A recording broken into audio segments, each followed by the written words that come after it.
Yo, yo, yo, what's going on out the fight? What is your boy Monty back with another one found? And we talking boxing.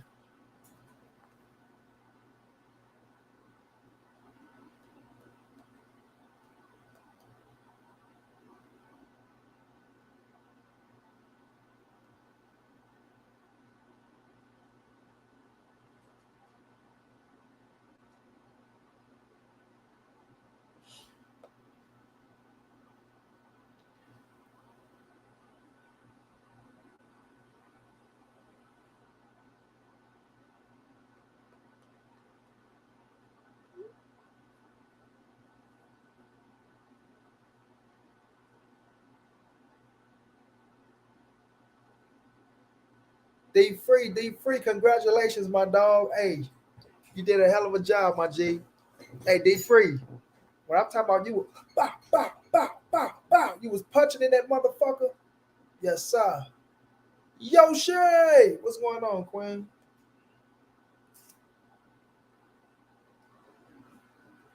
I got you though, free. I got you though, free. I got you though, free. Cassandra, Todd Swindows, what's going on, bro? No doubt, Todd. No doubt. No doubt. My brother Gay Lopez, what's going down? Yeah, D Free did his thing. D Free was punching in that bitch. You know what I'm saying? Zay, what's going down, Zay? And I give it to King G though. I thought he edged that bitch in the third round. Um, I still feel like I'm gonna be real. You know, if Knockout would have gave them the question, I feel like D Free would have got it. I feel like D Free would have got it. Like you gotta understand when you roll it on the fly, bro. When you roll it on the fly, you know it ain't easy. It ain't easy. Damn me. Would I see the penitentiary or would I stay free? It ain't easy. You feel me? It ain't easy. It ain't easy at all. So I give both of them brothers, I mean, all the credit in the world. Bruce Gas, Boxing, Jazz, and more. What's going down, OG? But I got Sugar Ray Leonard. He got Floyd Money May. And hey,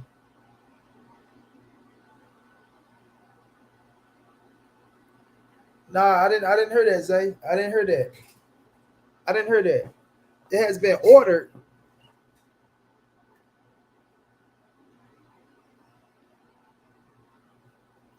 Slick Skip, what's going down?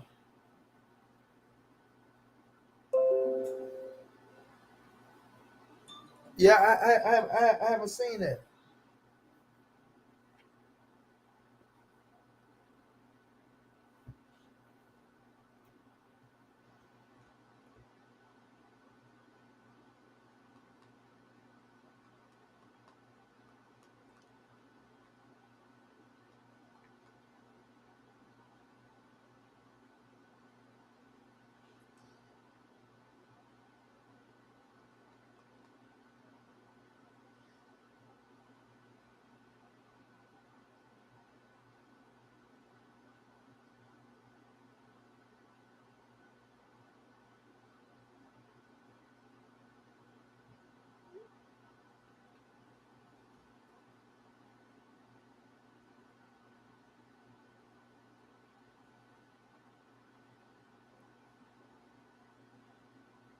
Jay Hurst for life say Bud gonna wear his ass out.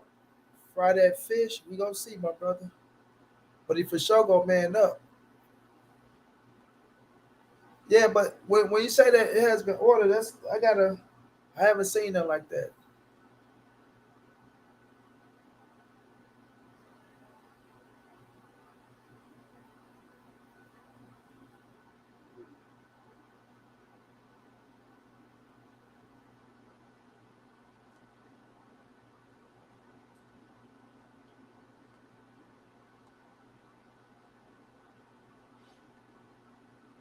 Yeah, I haven't seen that it's been ordered. So now they Bill and them over there, they over there talking to Floyd, which I don't know how true that is, right? And when it come down to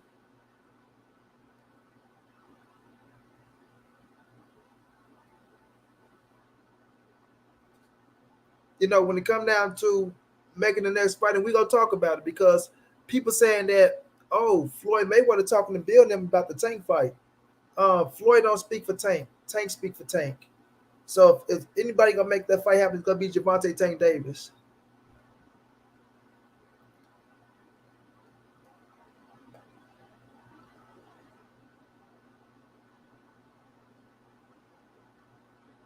But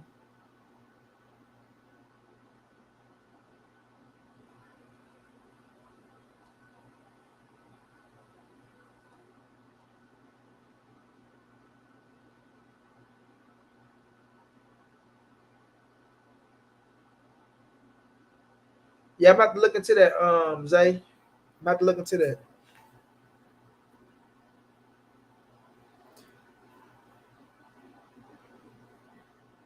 Shouts out to Will T coming through, showing love in that super chat. Appreciate you, my boy. Spence ninth round TKO, Bud left eye Uga style. Taking that lefty from her Will.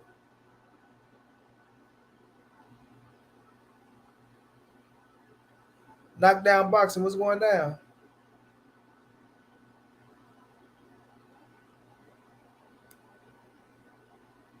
Okay, Todd Swinner, Slick Skip, Low Tolliver, Zay. Make sure I got everybody. Stephen Phillips question. I'm a Spence fan, big time. But why do you believe he's going to handle Crawford? We'll talk about it in a minute.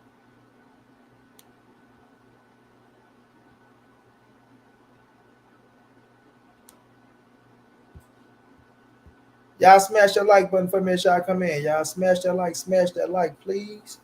Smash that like, please. It ain't easy. Damn me. Would I see the penitentiary or would I stay free?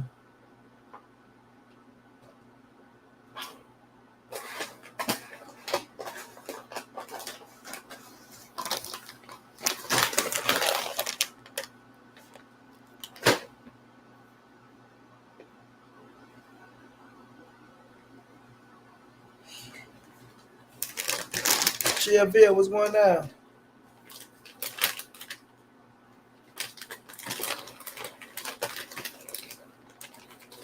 Same Crawford in the building. Ain't nothing wrong with that, my boy.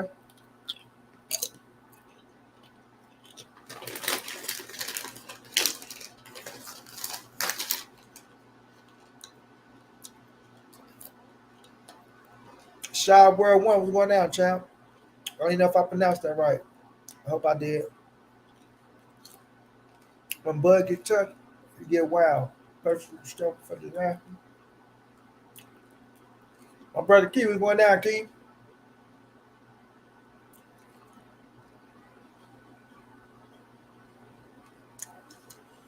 Right, Yosh.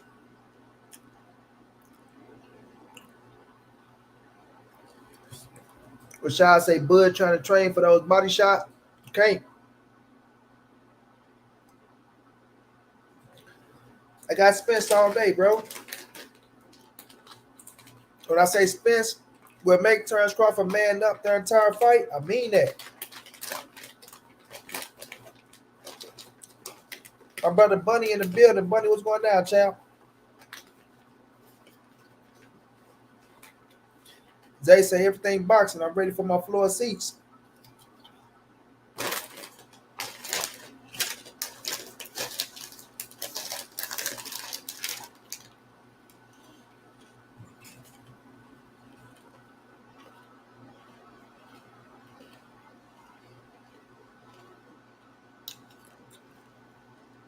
Ron, I think he go to decision.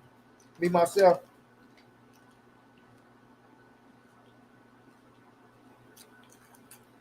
I say what's up to my dog Bunny. Spence go raw that crawfish out.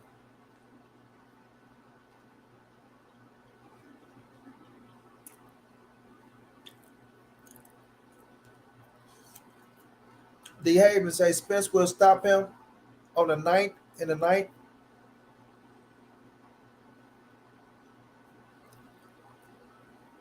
Bud Crawford will earn his respect. Come 729, 2003. I think Spence will stop him. Um, Bud already got EJ respect. EJ respect Bud.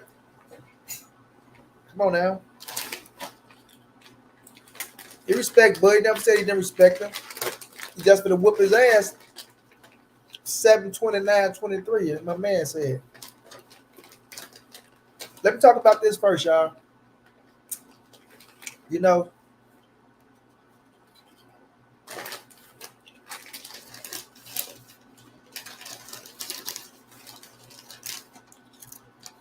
ain't nobody KO on Spence. And rocking the Spence, but Bud does have the skills and power to KO Spence. I got Spence in 10 or 11. Chestnut, what's going down? I'm going to drop the link. I'm about to drop the link now, Chess.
I feel like this, y'all.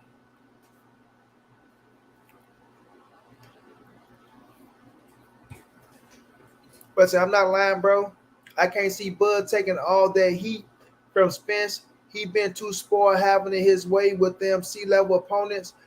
I know one thing for sure. This will be Spence's easiest fight coming from my brother Buddy. Who should Canelo fight next, Monty? David Benavidez. Make sure y'all hit the like button. Facts. This is why we talking about it. July 28th is going down. What's going down, LeBron Downs? No time to say 29th, no doubt. Chess, what's going down?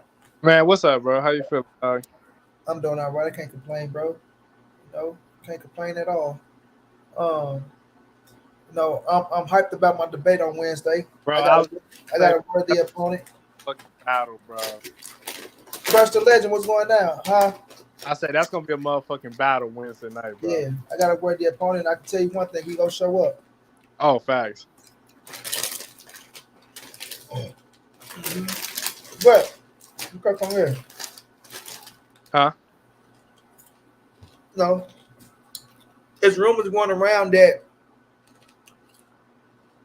Devin Haney and them talking to Floyd Mayweather about a fight with Gervonta Tank Davis. Negative. I'll tell you like this. The only person gonna make a fight between Gervonta Tank Davis and Devin Haney is Gervonta Tank Davis and Al Heyman. Right. I was gonna say I don't know why they're going to Florida.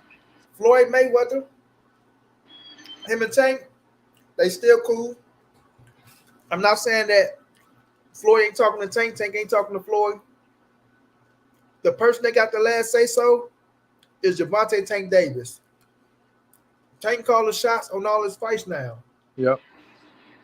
I'm gonna say it again. Gervonta Tank Davis calls the shots on all his fights now.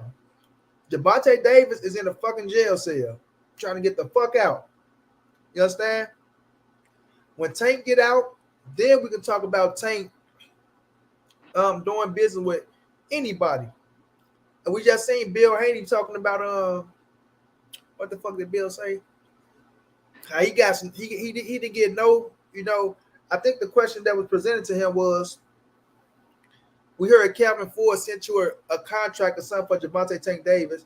And he said, yeah, we got a paper plane just flew past my house. So he was making jokes about the shit. But listen, to Tank get out, that's when I really believe that they want to smoke with Tank. Right now, ain't no talks going on with Gervonta Tank Davis and Bill Haney now. You know what I'm saying? And the thing is, we know they fielding offers from other, you know what I'm saying? So it ain't like they want the smoke and they exclusively stepping on Tank doorstep, bro. We already know that they having conversations with Zone about a Regis Prograde fight. You know what I'm saying? We already know that. So it's like they weighing options right now, bro. I don't know that it's like, oh, they want the Tank fight. You know what I'm saying? Like, I hope they want it. You know, I hope they want the motherfucker. But like at the same time, bro, I'm just starting to think, bro, like at 135, bro, should Devin kill himself to get back to 135 against a fighter like Tank, bro? That we know got that type of power, bro. I just don't think it's smart to stay there, bro. If I'm being honest, like I would be perfectly okay if he moved up to 140 and fought Regis Prograde in his first fight at 140. That's just me though. I know people want to see the Tank and Devin fight, but I think Devin done enough at 135, in my opinion, to move up and be fine, bro. I'm gonna be perfectly honest, as I'm always is. If your body's saying you can't stay there, you better get the fuck You on. gotta go, bro. Yeah, you gotta go, bro. And I'm gonna say this: they first fight at 140 ain't gonna be no Regis program. Yeah. I'm gonna tell you that now. I think that's just talks because they can say, "Oh yeah, listen, we want Regis because that's the champ up there, and it sound good because it's Regis program." You feel what I'm saying? Yeah. It sounds good because it's Regis program. It's like, damn, Devin them going straight up to fight Regis program. It get them some up. It get them some credibility. You feel me? Yeah. But Regis already got a fight coming up. If they go up to 140, they're going to get their body acclimated to 140 first, and it ain't going to be no Regis. Now, they say they looking at Regis. I won't have no problem with that. But they not going up to 140 and going straight for Regis program. They going up to get a fight. Gerald said, I'm not sure Haney will be able to keep them 140 pounders off him. You know, a lot of people say that, bro. But you know, Devin is he's a sharp fighter, bro, and he got the legs to really move. And I feel like at 140, like Chess say, if you've been killing yourself at 135 to make that weight, you gonna look better at 140. That's correct. You understand what I'm saying? And Devin's skills is an in and out hit and not get hit style. So if he stick to what he do best and stop trying to worry about knocking the motherfucker out, he gonna give a lot of people problems. He can hang. Understand? He can hang because people gonna have to try to get that shot off on his ass. But if he can keep his energy and preserve himself for the championship rounds, Devin gonna be tough to beat. Even at 140. Think gonna be tough to beat regardless, because it's gonna be tough to beat. You know what I'm saying? Yeah. Because when it comes down to them championship rounds, if you start gas down them championship rounds against them caliber opponents, then I will agree and be like, it's gonna be tough to keep them off his ass because Loma just kept hitting him with that left over and over and over and over, bro. Like you didn't even have a fucking. He ain't have an answer for that shit. He did. You know, I got you. And you can't go up with them hard hitters like that and think they gonna forget to go downstairs and use that uppercut. Right. They not, bro. So if you can preserve yourself and keep yourself ready for the championship rounds and get in and get out and fight your fight, what you best at, like I said, I always say this: when Devin Haney understands in his mind that I'm a boxer and I can put my hit and not get his style, fuck what the fans say, fuck what the fighters feel, then Devin is going to be tough. I'm talking about overall tough to beat for anybody, bro. So once that happened, you know, Matthew Thomas, appreciate the love and the cash out, bro. Once that happened, you know, he go like Floyd. When Floyd said, "Fuck that, I'm not caring about what y'all think," that's when Floyd became the best motherfucking Floyd. And I think once Devin get that understood, because when we talking about that 140 chest, I think when you say skill wise, he probably got still the better skills than anybody up there for skills. Outside of maybe, unless you want to debate old boy, but he young too, so I wouldn't even put him there yet. Richardson Hitchens, but other than that, Hitchens ain't fucking with Devin Haney. But I don't. Other Devin than that, Haney would beat the fuck out of Richard Hitchison right now, bro. You think so? Richard Hitchison ain't fucking with Devin Haney, no shape, form, or fashion. No skills. Devin Haney, I would put Devin. That'll be a good fight to put him in right now. Richard Hitchison versus Devin. Richard Hitchison ain't that 140, is it? Yes, he is. Yeah, because he about to fight Montana Love. Remember? That's true. Devin Haney would beat the fuck out of Richard Hitchison right now, bro. Right now, he'll beat the fuck out of Richard Hitchison, bro. Okay. Richard Hitchison don't stand a chance, fam. I like Richard, bro. Africa don't stand a chance against Devin Haney, bro. I'm telling you, bro. But if he can preserve himself for them later rounds, bro, it's gonna be tough for anybody, bro. Kenneth West was going down, and Adonis K3 was going down. She loving the Maha. What's going down? Cause see, my thing is like when I think about like Devin, like so it would just seem odd to me that Devin would have all the belts at 135 and not utilize the champions clause in either the WBC or the WBO, I believe it is, to go up and immediately challenge for a world title. You know what I'm saying? Like it would seem odd if he went up and never and like went for a non-title fight at 140 first. You get what I'm saying? Like that would just seem very odd to me. And honestly, like I know what people gonna say, but I honestly think Regis is a better matchup skill wise for him than Lomachenko was. If I'm being candidly honest, like I think he Appreciate you, Ronnie. not that he has an easier time. I wouldn't call Regis an easy fight. I just think from a style standpoint, I actually think he would fare better against Regis than he did against Lomachenko. But that's just my own personal opinion. You know what I mean? So I don't think it would be a bad idea to go up and fight Regis at your first fight at 140. Man, you better go up and fight Rolly first. I mean, that's a fight, but then why go to Showtime if you ain't gonna make the Tank fight? Because nobody gonna accept. So if we're being completely honest, because if you go to Showtime, you can fight Rolly. But couldn't you just make the Tank fight at a catch weight if you're gonna go to Showtime anyway? This is the thing. Why make Tank fight at a catch weight, bro, when it's not gonna be as fire as it will be at 135? Then it's like you dropping all the titles, and they don't want to give up their leverage versus Tank. So you don't know if Tank gonna fight you at a catch weight or not. Tank might not do what he did for you, what he did for you. I see. That's the thing. Like he don't bring to the table what Ryan brought to the table at the catch weight. Let's be real. What Devin bring to the table is having those titles. It's the belts, yeah. It's them belts, yes. And with them belts, he have his leverage, and they don't want to give up their leverage because they give up them titles, they don't have no leverage no more. They don't have any leverage, you're right. Yeah, so they understand that shit.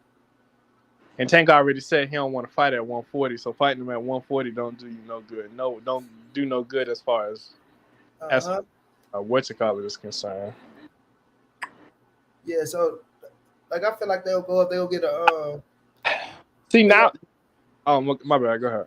They might do go up and get a try to go out the Rolly first.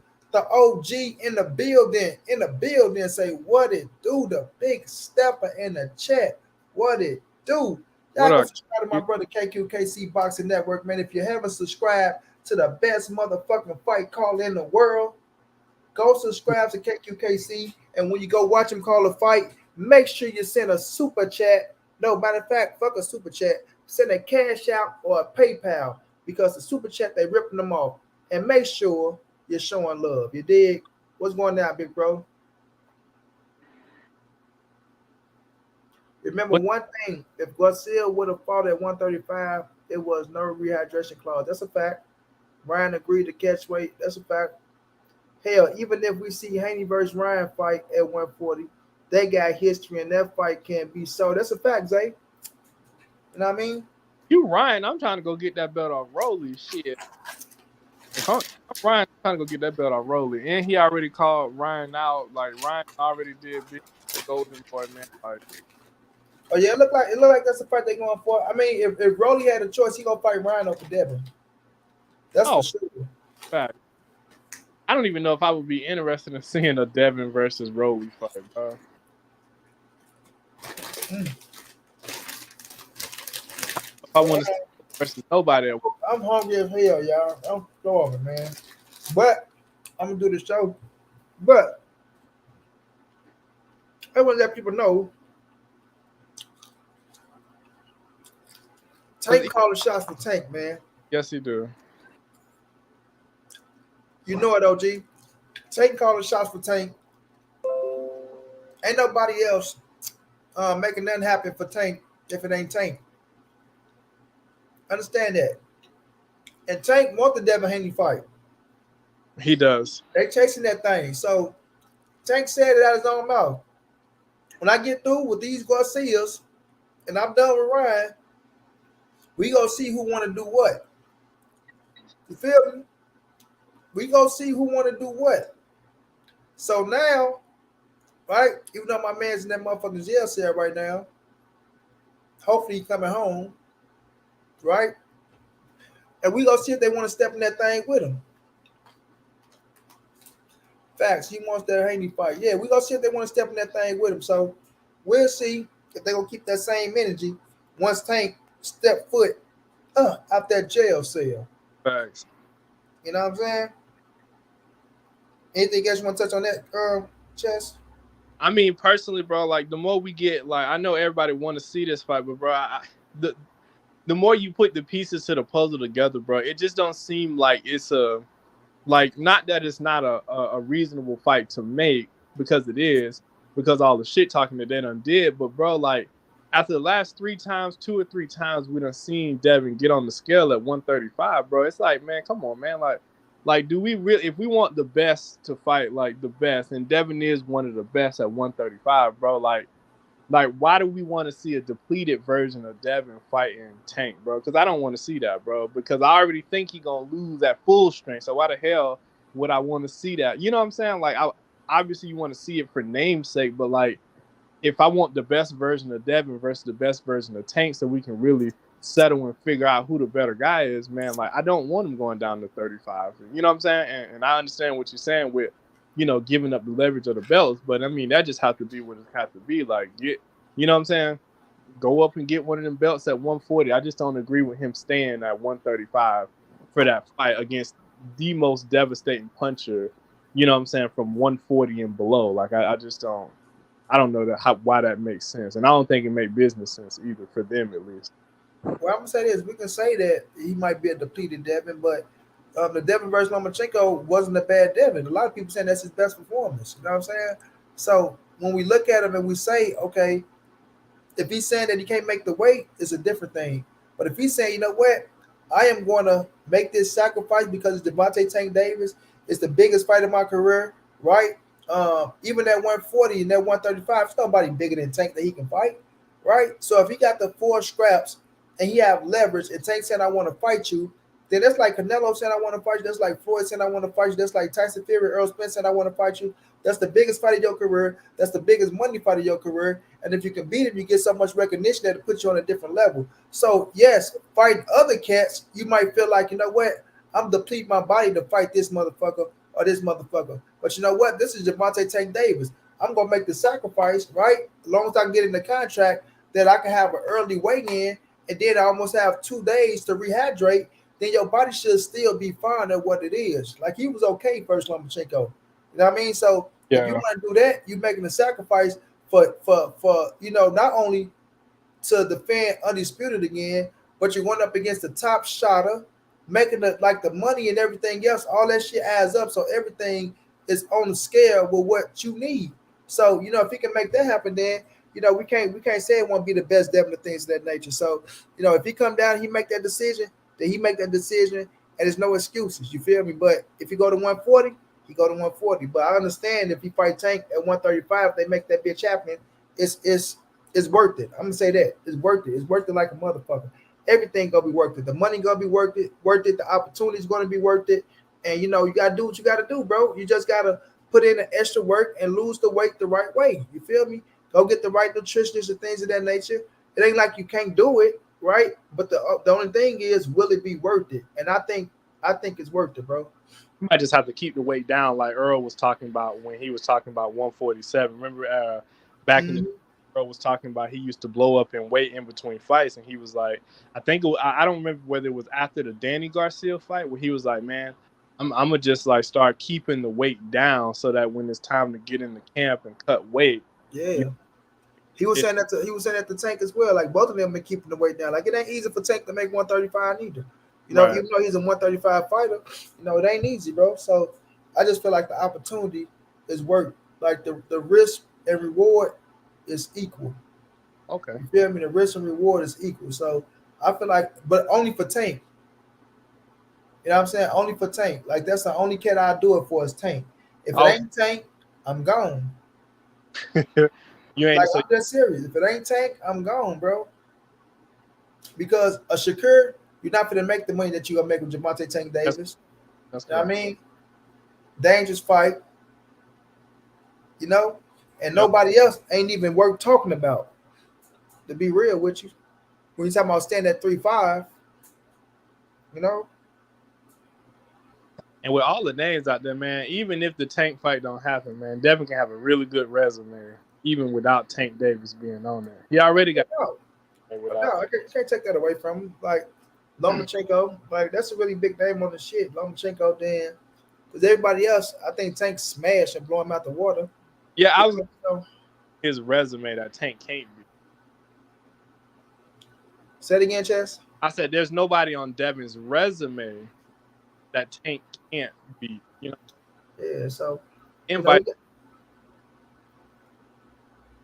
he got Loma. Bud is tough and can fight orthodox and southpaw perfectly. I have Crawford by TKO. Bud ain't gonna fight no Errol southpaw and no orthodox perfectly. I tell you that much. You feel me? He actually might come out to start the fight as a southpaw. To tell y'all the truth, I don't even know if he come out as an orthodox fighter. And this is a Terence Boy Crawford fan up here, so we even around this beer. So now let's get into the real situation, y'all. 1, 2, 3, 4, 5, 6, 7.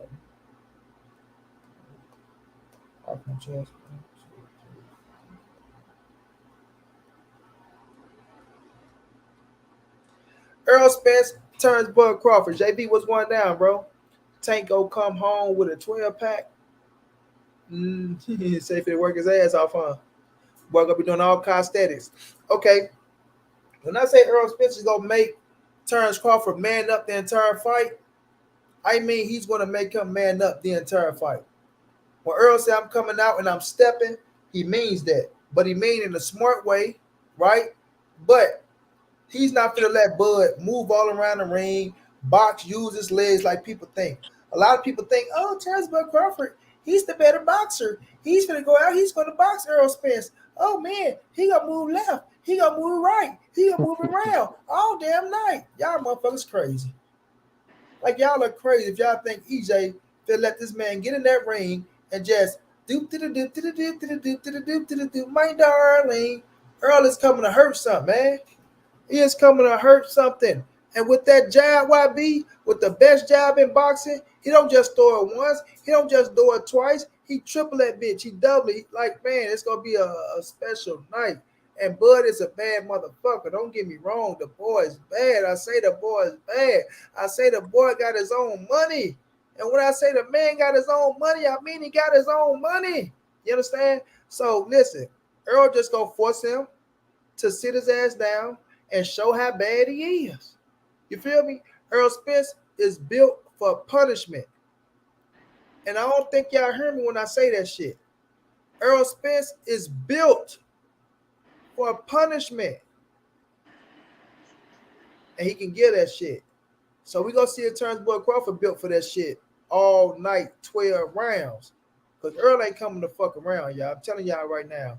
The look on that dude's face when he told him, this fight is right up there with all the rest of them. You know what I'm saying? He coming, bro. He mean the business. Like he wanted this shit. The man stayed out the ring for a year and some change to make this fight happen. Y'all don't know how hungry and how dedicated this boy is to go out there and whip Terence Boy Crawford ass, bro. He's hungry and dedicated. Seriously. The boy's hungry and dedicated. And it's going down, fam. YBZ, what's going down, bro? Hey, congrats on the finals, bro. You know what I mean? I see you got boys taking. I see you got people stepping aside out here, champ.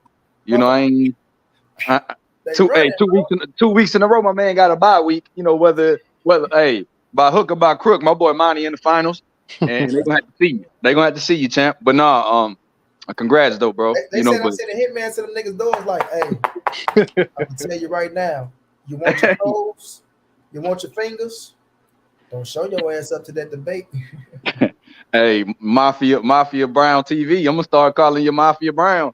I'm sending my hitman to these niggas. Hey, Mafia Brown sending boys to sending threats to doors. Hey, bro. Hey, I know where you live, B. Hey, Monty. But like you said, bro, if Spence ain't gonna let Bud fight at the pace he want to fight at, bro, because that's you ain't gonna let The key to disturbing the counterpuncher and disturbing timing is getting them out of their comfort zone. And I think that's what Errol Spence and Derrick James are well aware.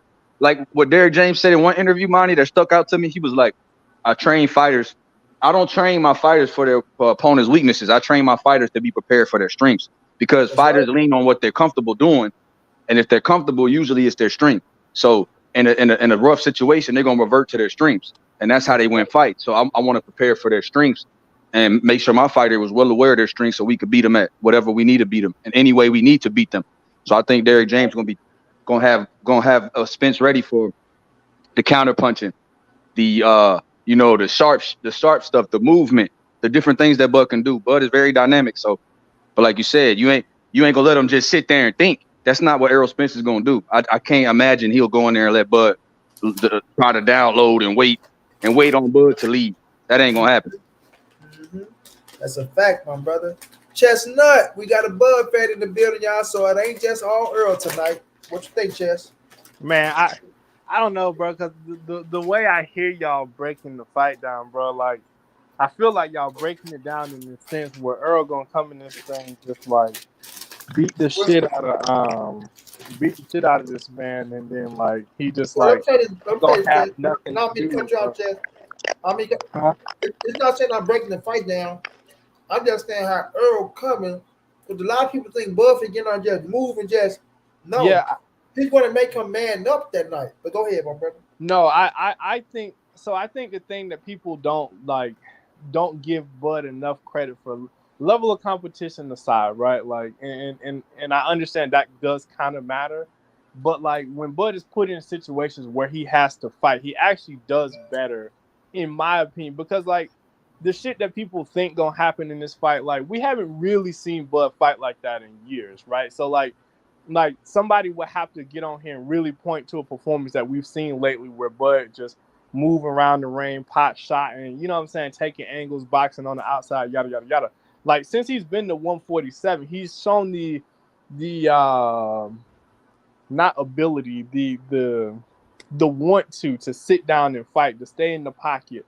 You know what I'm saying? To stay in the pocket longer, to sit there and exchange with fighters, bro. Like that's what he'd do. So I don't think I personally don't think they're going to be phased. Like I don't think he's going to be caught by surprise, nor is he going to be phased to have to sit down and have to fight with Earl, because I think at some point the fight is going to get there and Bud is going to welcome the fight however it come, bro. Like I just think a lot of times, like when I look at the Sean Porter fight specifically, like once that fight sped up to the point where Bud started fighting Sean and not trying to box, which was only a couple rounds anyways, I thought he made the correct adjustment. It was still an even fight, right? Like so he was winning rounds, but I just don't prescribe to the fact that like where people think like this gonna turn into a fight and Bud just gonna be out there lost. Like no, bro. Like Bud tends to like to fight more at 147 than he did in any other weight class. So let's not like act like he's not gonna welcome the fight once it break out, bro. Because he a dog in there, bro. Like and Earl a dog. So that's why I think when people say things like, "Oh, well, what if this fight don't deliver?" Like this fight gonna deliver because I think Bud is a powerful motherfucker, Spence is a powerful motherfucker, and they both like to fight, bro. Like, and that's what we gonna get. You know what I'm saying? I give them maybe 2 fill out rounds, bro. But by round 3, that fight gonna break out, and it's gonna be a good one, bro. That's what I'm saying, though. When you say fill out rounds, Earl not going enough for no fill out rounds. And when I say, when you look at Bud, you say, oh, he's not going to welcome. I'm not saying that he's not going to welcome the fight. He ain't going to have no choice but to welcome that motherfucker, get his ass beat. You feel what I'm saying? So it's going down that night. What I'm saying is he never been in there with somebody like Errol Spence. Like when people be on the outside looking in, they think they looking at a man. Oh man, he just basic. Oh, he just does this. He just does this. Like Adrian Brown told him. Man, his feet is better than what people think. He's strong as fuck, right? And I think people sleep on Errol Spence's IQ. His IQ was up there with the best of them, bro. You know, and I think once Turnbull Crawford see that shit, like, God damn, how this motherfucker carrying me like that? How's he right here? How's he over here? Like, what the fuck is going down? Like, this finna be the best Errol Spence that we've seen. Earl is ready and prepared for this fight, bro. Like, I don't think no ring rust gonna play a part in this fight. I think he's hungry, determined. I think this is what he wants, bro. And he see that people count him out, but you know, he finna bring it. But what you finna say, YB? YBZ. I think YBZ on mute. I think you're on mute. Yes, sir. Yes, sir. Hey, man, I was talking, but I was on mute. But nah, like Jay Chestnut. You know, I respect how you break it down, and I'm not trying to break it down like it's gonna be an easy fight. You know what I mean? Like Bud is just Right. some chump in there. You know, Bud is special, bro. That's why I said he's dynamic as hell. But one thing that you can't do with Bud is allow him to dictate pace. If you let Bud fight the way he want to fight and at the pace that he wants to fight, hey, I don't think you can win that type. You get what I'm saying? So I just know that Spence is not going to be sitting there letting Bud just download information and pick him apart or try to, you know, just counter punch him to death. I think that Errol Spence is going to try to be unpredictable. At the same time, you know, still be disciplined. Because me, while I'm picking Spence, I'm taking fundamentals over flash. I feel like Bud is the flashier, more, you know, Bud is the flashier fighter in there. But I do think he can get. I think Spence punches are tighter. I think Bud is a little bit more loopy in there. I think Bud throws a lot more looping shots. His hooks get really wide. Spence comes in lunging sometimes. As far as a weakness for Spence, sometimes he'll get too happy when he throws the left hand. He'll lunge in there. But when I see Bud back straight up, Bud will back straight up with his hands down and his chin in the air. And Spence loves to throw straight shots. So I do think that as the fight wears on and the pace, if you can't stop Spence early with the pace and the way he likes to fight, 60, 70, 80 punches around, most of them hard shots, most of them power shots. When you got a guy like that likes to press and is going to keep cutting the ring off no matter how much you move, I think it's a dangerous fight, bro. I think it's going to wear Bud down by the end of the night.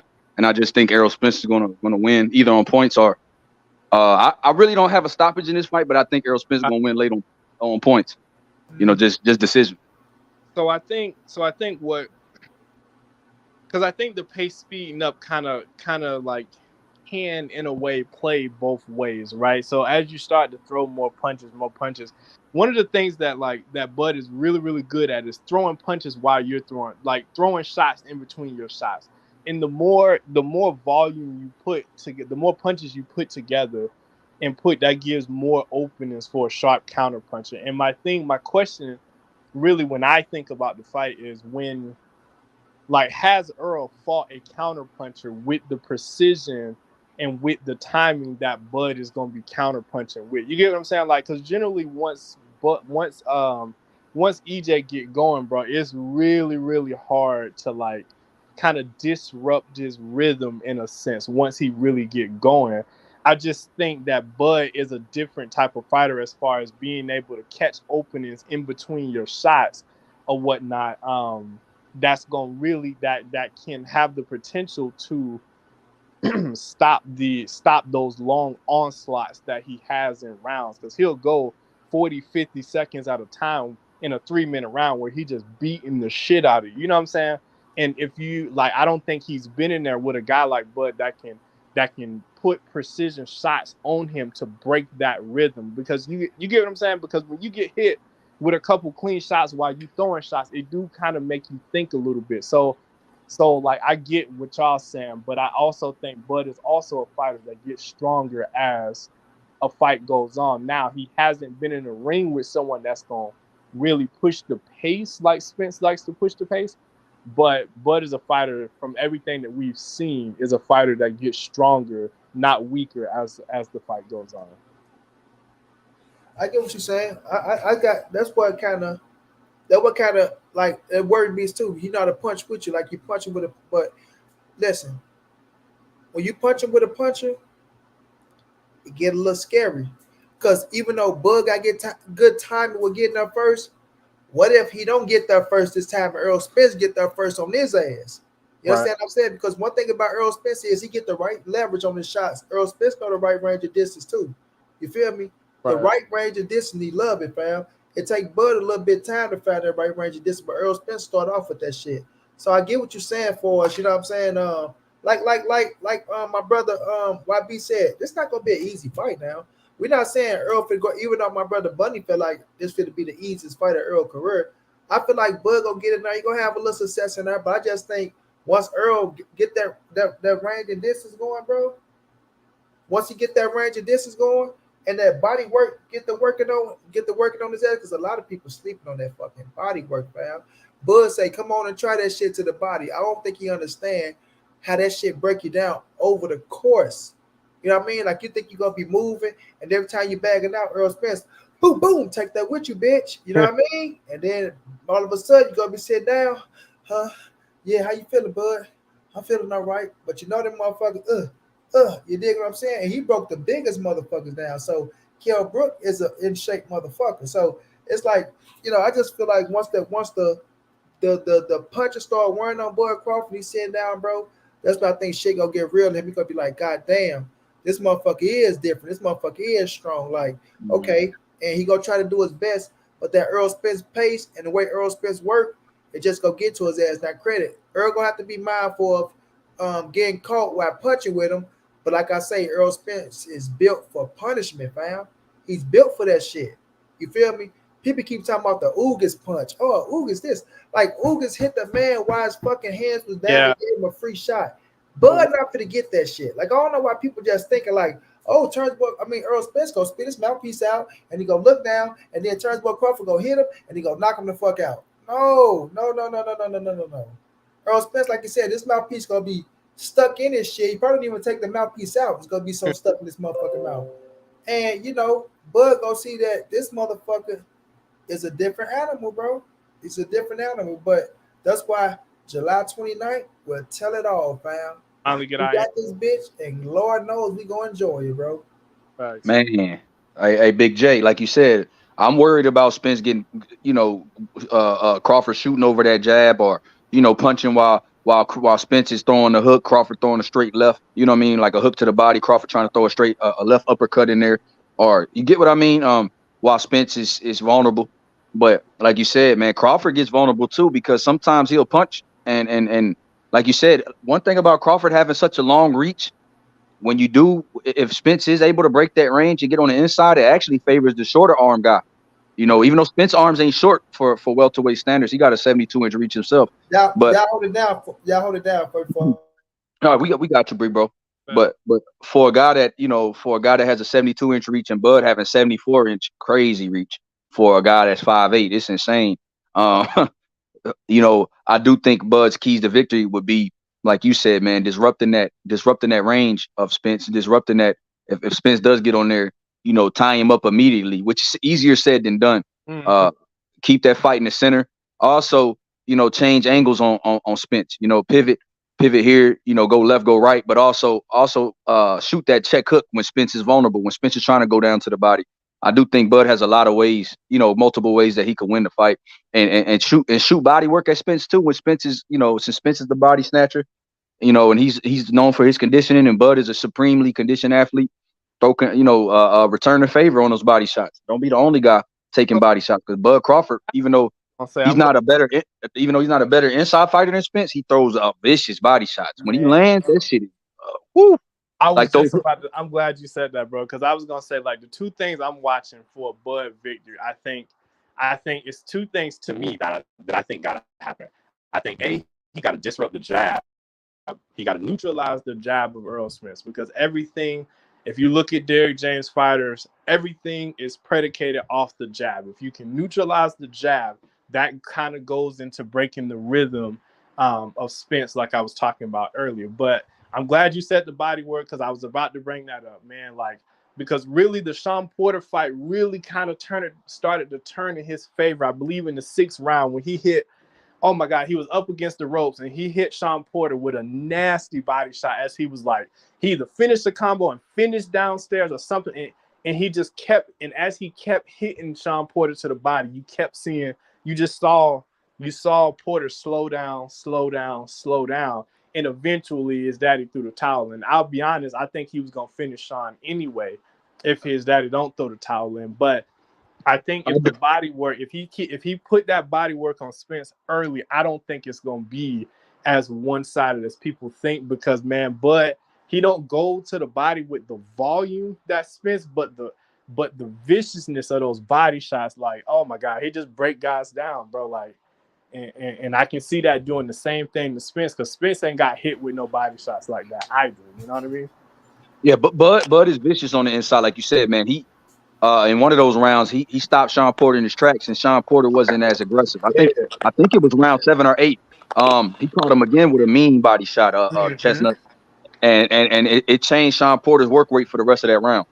Sean Porter was not as aggressive, and that's when he started to be almost a sitting duck for Buzz counters in round 9. Yep. It happened the round before when he caught him with a mean body shot, almost damn near took the fight out of Sean. I said, damn, Sean don't like he want to be there no more. Like after round 8, I said, Bug gonna F around and drop him soon, because it was at that point where you saw that he kept throwing that left uppercut to the stomach and into the top of his chest, that sternum, and he threw a mean right hook to the liver, bro.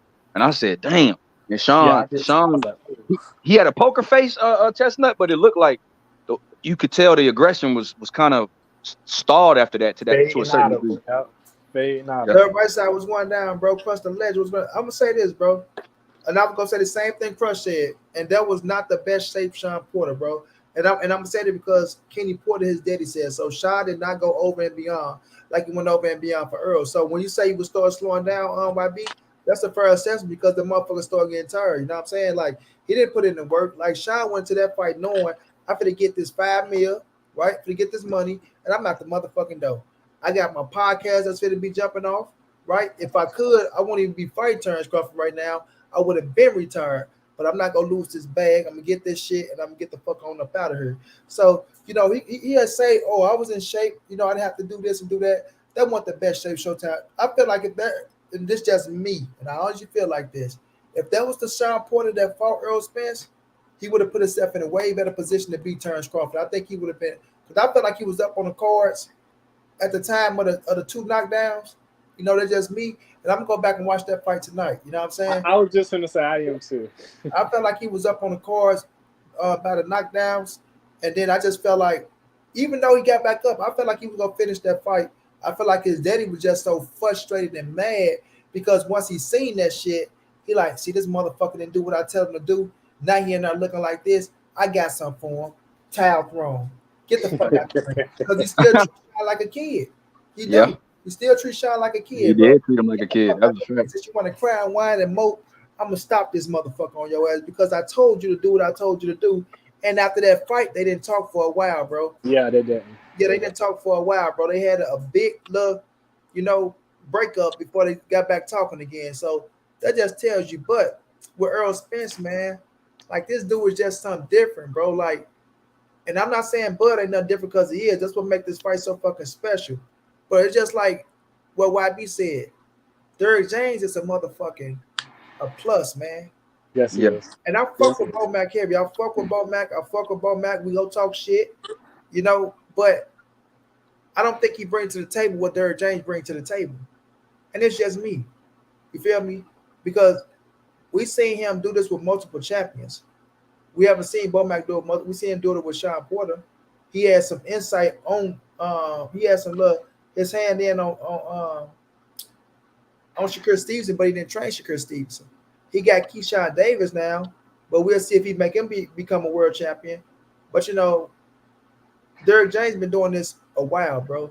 So now, when I see him in the ring with Errol Spence and he's looking at Terence Crawford, I think by Derrick James being that fighter that been at the top like that, he gonna know what to do when he see what Bud does best. Because Bud ain't coming out switching over righty lefty. I'm telling y'all right now, bro. I think he's coming southpaw straight up. Yeah, southpaw, bro. That's his best offensive style. When he goes southpaw, everybody know he fit a fight. When he goes southpaw, he don't never turn back. He fit a fight. Yeah. So Derrick James is not fit to train for no orthodox fighter. And Errol Spence, if you do go orthodox, Errol Spence know what to do with that, because they have. I keep saying this. He will have the advantage as a southpaw over the orthodox fighter. That's correct. So he's going to stay southpaw because that's his best offense. You understand? And he going to feel like, I'm trying to crack this motherfucker. Because he going to have to try to crack Errol Spence. He's going to have to try to get Errol Spence respect early on, bro. Early on. Because Errol Spence get better as the fight goes on. Terence Crawford get better as the fight goes on for his adjustments. Errol Spence heats the fuck up. Yeah. He heats the fuck up and he get going. That motor, that motor's just going.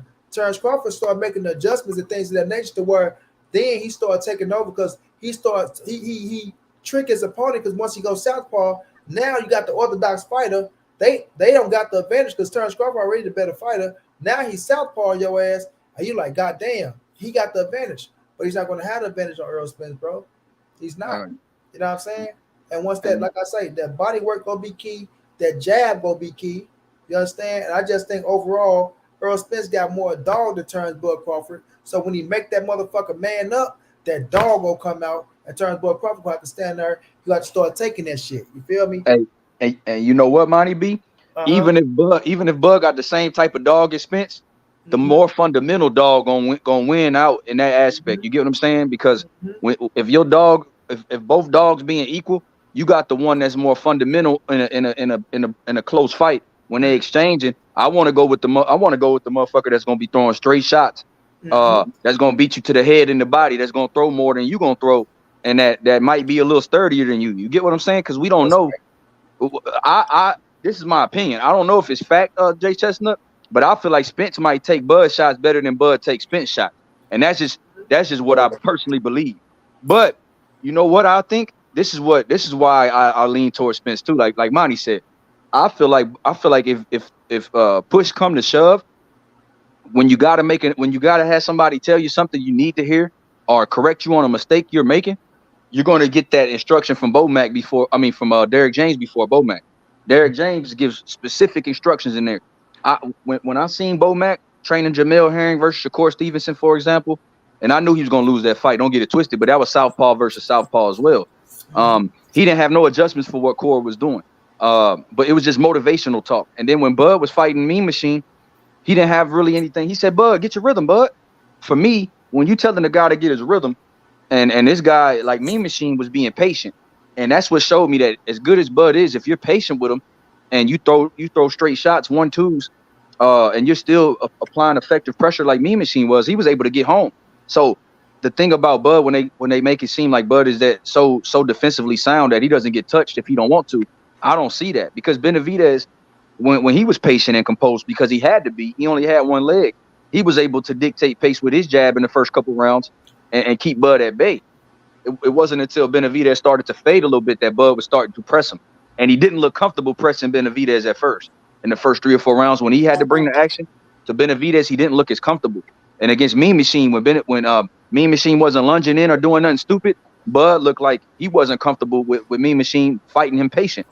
And so I saw Mean Machine lure Bud to sleep and still catch him with 1-2s because he was being patient with his aggression. So I've seen things that lead me to believe that I believe that Spence is the more composed fighter too.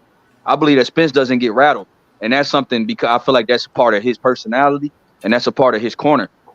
They don't get rattled, and one thing about Spence, when you got a composed machine in there, it's a dangerous game because he's always focused and always listening. And when he gets back to the corner, he listens to Derek, and I think that trust that trust when push comes to shove in a big meaningful fight, it's going to be very, very needed in this situation, and I'm gonna go with Spence and Bud on that one, Jay. I wonder what you think about that. No, I hear Yeah, that. YB got a channel, Big Ray. You good, man? Go ahead, bro. For me, bro, I'll be honest with you, bro. I think the Benavidez thing was more of a because like Benavidez long in the motherfucker, bro. I think to me, when I watched the Benavidez fight, and I don't know how y'all scored, I would love to hear how y'all scored it up until the point of the stoppage, because I personally I had to go back and watch that fight, but I only remember giving Benavidez 2 or 3 rounds. I didn't think he was super effective doing a whole bunch of shit. I just thought that the entry point was a little bit, you know what I'm saying? Because he was so long, he was kind of giving Bud problems. But I thought as soon as Bud started going to the body in that fight, and then he started using his head-body combos going upstairs, downstairs against Benavidez is when I think he forced Benavidez to slow down, because Benavidez wasn't working at a rate in which he would have slowed down naturally. He was getting motherfucking leather put on his ass, like.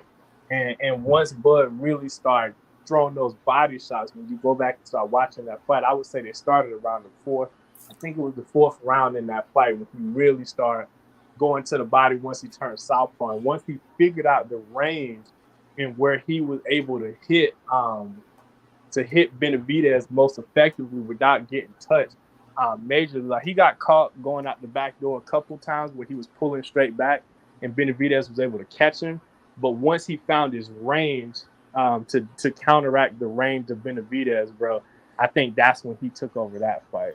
The Mean Machine fight, he was patient in that fight. The problem is, y'all just told me Errol gonna step to him. So if Errol gonna step to him, like how patient is Errol really gonna be in that fight? You know what I'm saying?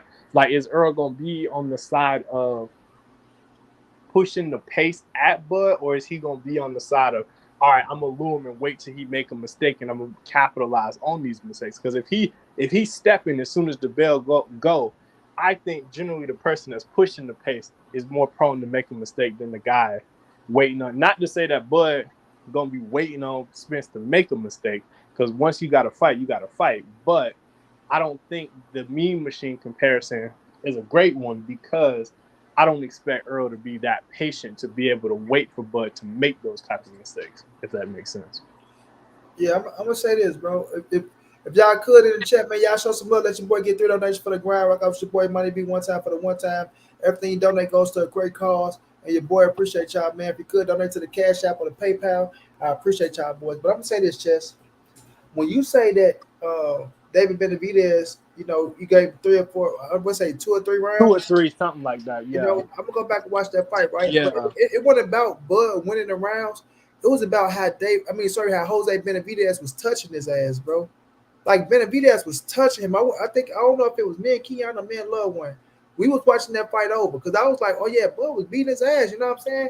And I think Keon was like, man, that man was touching Crawford, bro. And Mean Machine was touching Crawford, bro. I think we watched both of them fights, bro. Both of them was touching Crawford, bro. I'm talking about at will.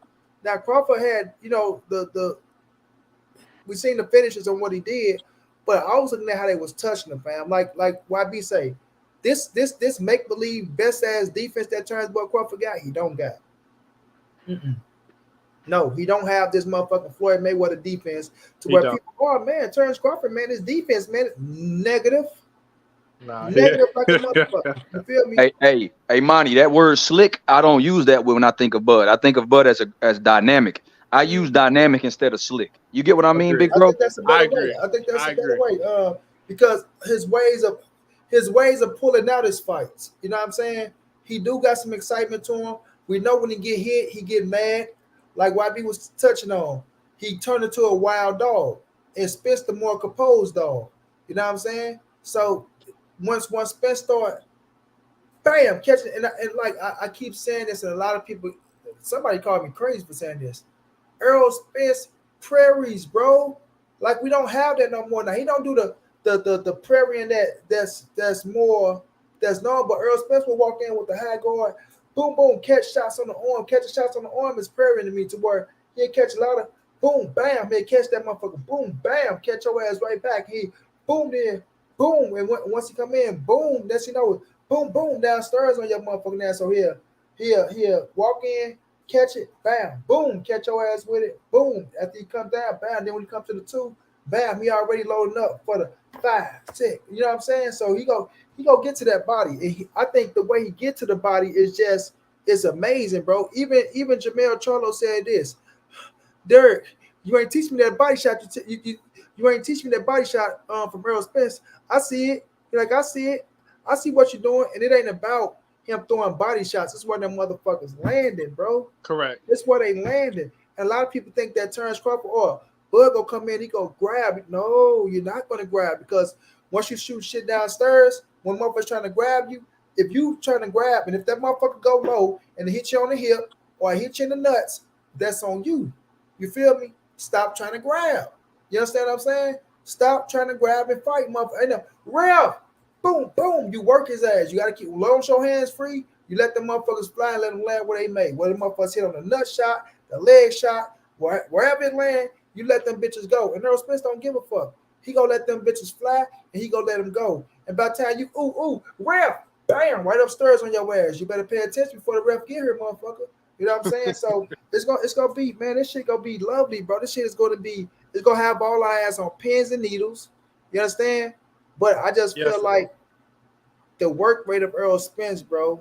The work rate of Errol Spence, he's not going to slow down for Terence Crawford. A lot of people think that, oh well, Bud go do this. No, Errol Spence do what he do and he don't stop. That's why YB said, being fundamentally sound, bro. You're going to continue like you do everything perfect. You're not in that motherfucker trying to look flashy or do this or do that. You in there to make sure you're on point with everything, bro. That's what Derrick James teaching him. Make sure you're doing everything the right way, fam. It doesn't Hey, matter how you do this, how you do that. As long as you're doing it the right way, you're going to have an opportunity. I say this, when you're fundamentally sound in this fight game, bro, you're going to always have a chance to win. That's facts. You know what I'm saying? I don't give a hey, fuck what your name is. I got you. Whatever division you at, if you're fundamentally sound and remember how to do the little things right, you're going to always have a chance to win, bro. Whether you win or lose, you're going to be in a fight and you're going to have success. You feel me? My brothers, they say parries, they both parry well for the counters. Now, Bud don't parry like Earl Spence, Zay. No, he don't parry like Earl Spence. John G, what's going down, bro? hey, John G, salute. What's going on, champ? Hey, What's up with your before you go, YB real quick, money? John G. Hey, John G, before you go, I just want to ask y'all a question because we said Bud is dynamic. I would say, if I could use one word for Spence, I would say relentless. Bud is dynamic, determined versus dynamic versus determined, or dynamic versus relentless. Because like when you said determined, money, I feel like Bud is determined in his own way. Because if you get Bud angry, he gonna try. I mean, he determined to stop. You know what I mean? If Bud feel embarrassed, like my boy Chestnut was saying, because it was a couple times in there where Porter, landed a clean shot on Bud, and he like Yes, correct. Bud damn near gets embarrassed by that shit, and he try to go Correct. for the stoppage by any means. And see, Spence wants to get the win by any means, whether it be. And see, that's the thing about the IQ that people always talk about. They be like, well, the IQ. But if I see you don't like something, like if I see you don't like inside work, as soon as I break the clinch, Spence goes right back to the inside. If I can see you vulnerable to it, or it's something that makes you uncomfortable, I'm not gonna fight you at a way that makes you comfortable. I'm gonna keep doing the things that make you uncomfortable. And I think people keep saying the IQ thing, like Spence is just a stupid fighter. So But go ahead, John G. I just had to get that off. Yeah. Hey, what fight was that with Boots? Boots was on the undercard, and EJ was there. Cassio Clayton. Yeah, No, that was. But you talking about the Javante Jamel Davis? Charlo Castano? It was That's a what Jamel that Charlo. was. Okay, Yep. you're right. That what it was. Yeah. During that, I forgot who was giving him an interview. Like before the fight, they was in the hotel, and he was asking him. He was like, Bud Crawford got a 100% KO rate at 147. He was like, yeah, EJ said, yeah, I can have that too. I just don't load up on my punches. So that right there tell you like, hey, that right there tell you Let me like stop you, John G. Let me stop you one time. Shouts out to my motherfucking brother, love one, I hate one, boxing news and update. We got 92 people here, 91 minus him. Y'all go subscribe to my brother, showing some love, man. He doing great work over there, man. Love one, what's going down, champ? You gotta get on the panel one day, man. He said, I see you, money. That's a fact. I got Spence winning TC like the fight. I cannot see him dancing and using his very fast feet for 12 rounds. Shut up. Might not have to use it for 12 rounds, though. Or you have to use the motherfuckers. Shalom to the great assessment. July 29th, blood in the water. Hashtag alcohol soup. Go ahead, John G. My bad, my brother. I see. And John G. My boy didn't show up tonight, bro. I have to ask in the hey, all right, let him speak. John G. Sound like a robot. Let him speak. Hold on. You breaking up. I just said that because I remember Blue used to talk to Kurt like that. Hey, Kurt, sound like a robot. Rest in peace to the great Kurt Sugar, man.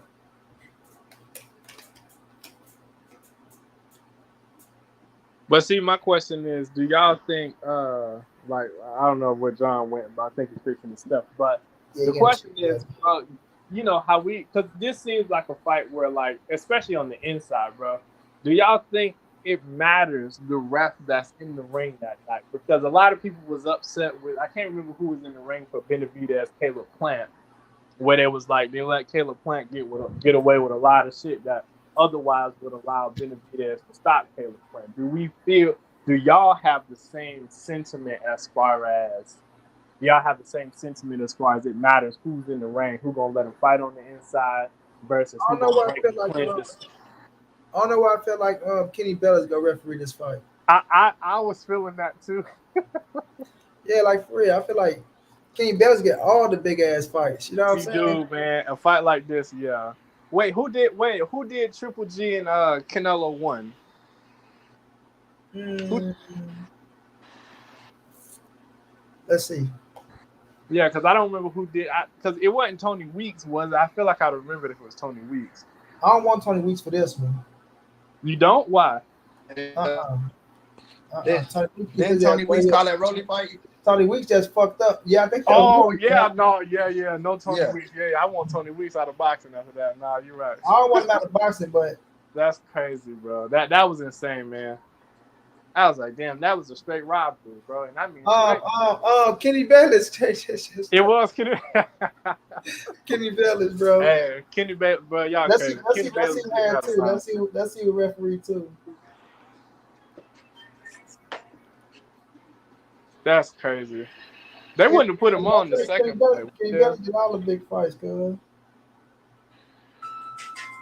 Especially if they in Vegas, bro. Mm-hmm. Yeah, especially if they in Vegas. That's Florida number one guy, Kenny Bellis. That's a whole warning, sugar. I want to ask you, is it outcome to this fight to where you don't want to see the rematch? Huh? No, I mean they got it's in the contract. Man. Yeah, no. This is my guy, man. This I can't even get his name. Shit. He is Hispanic though. Is he somebody we know? Yeah, he refereed a few fights. I gotta get his name though.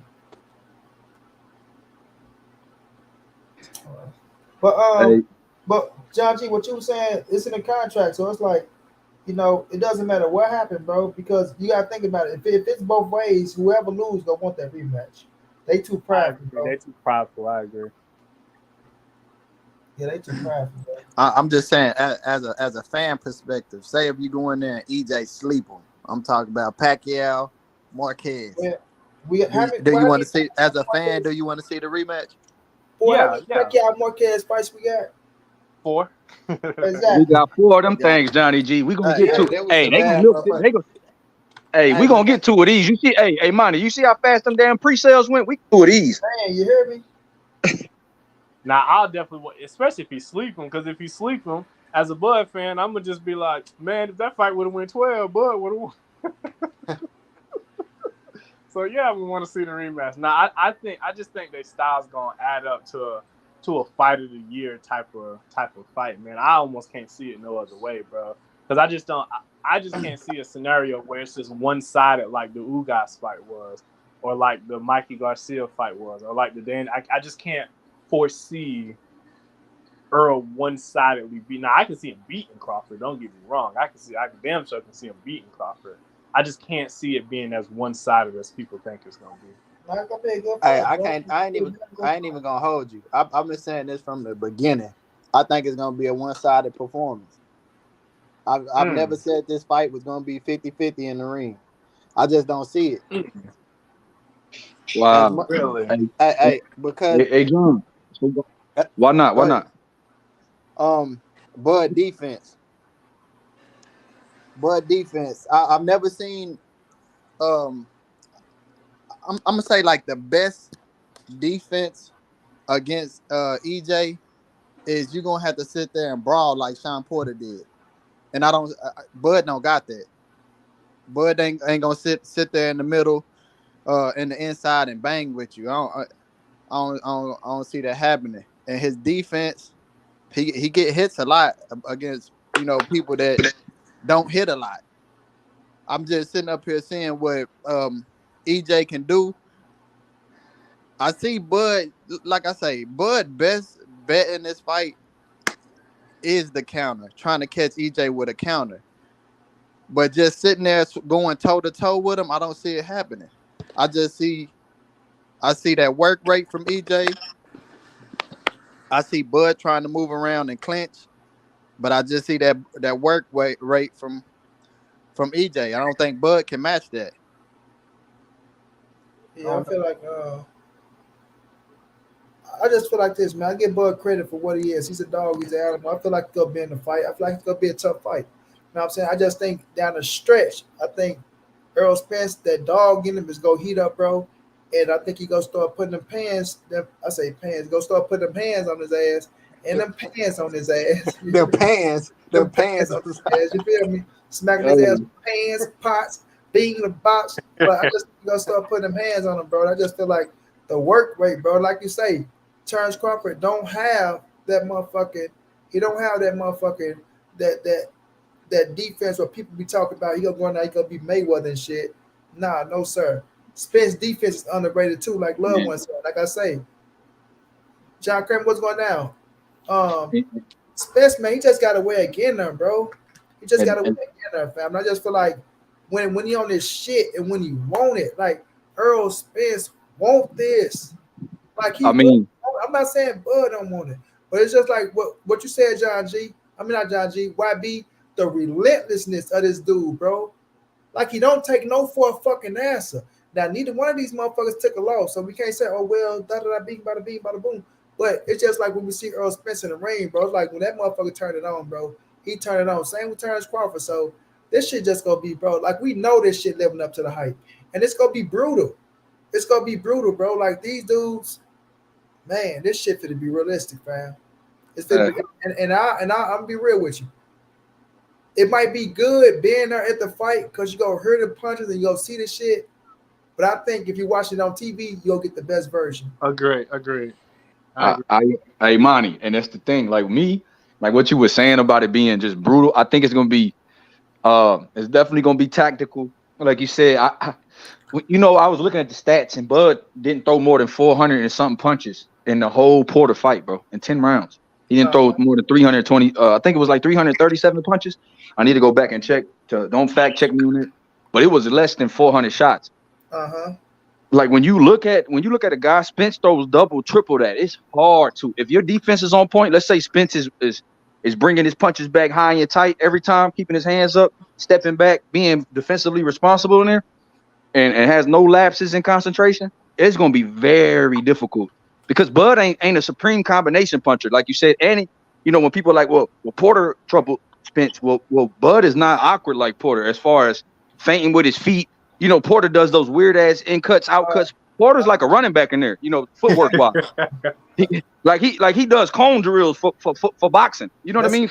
That's a fact. Motherfucker get the stutter stepping 5 times. Stutter stepping like he Jamal Murray at the 3-point. Right. You know what I mean? Yeah. Bro, like it's insane to see. He got Kyrie Irving. He be doing Kyrie Irving drills like for boxing. And like, bro, your ass in that motherfucker.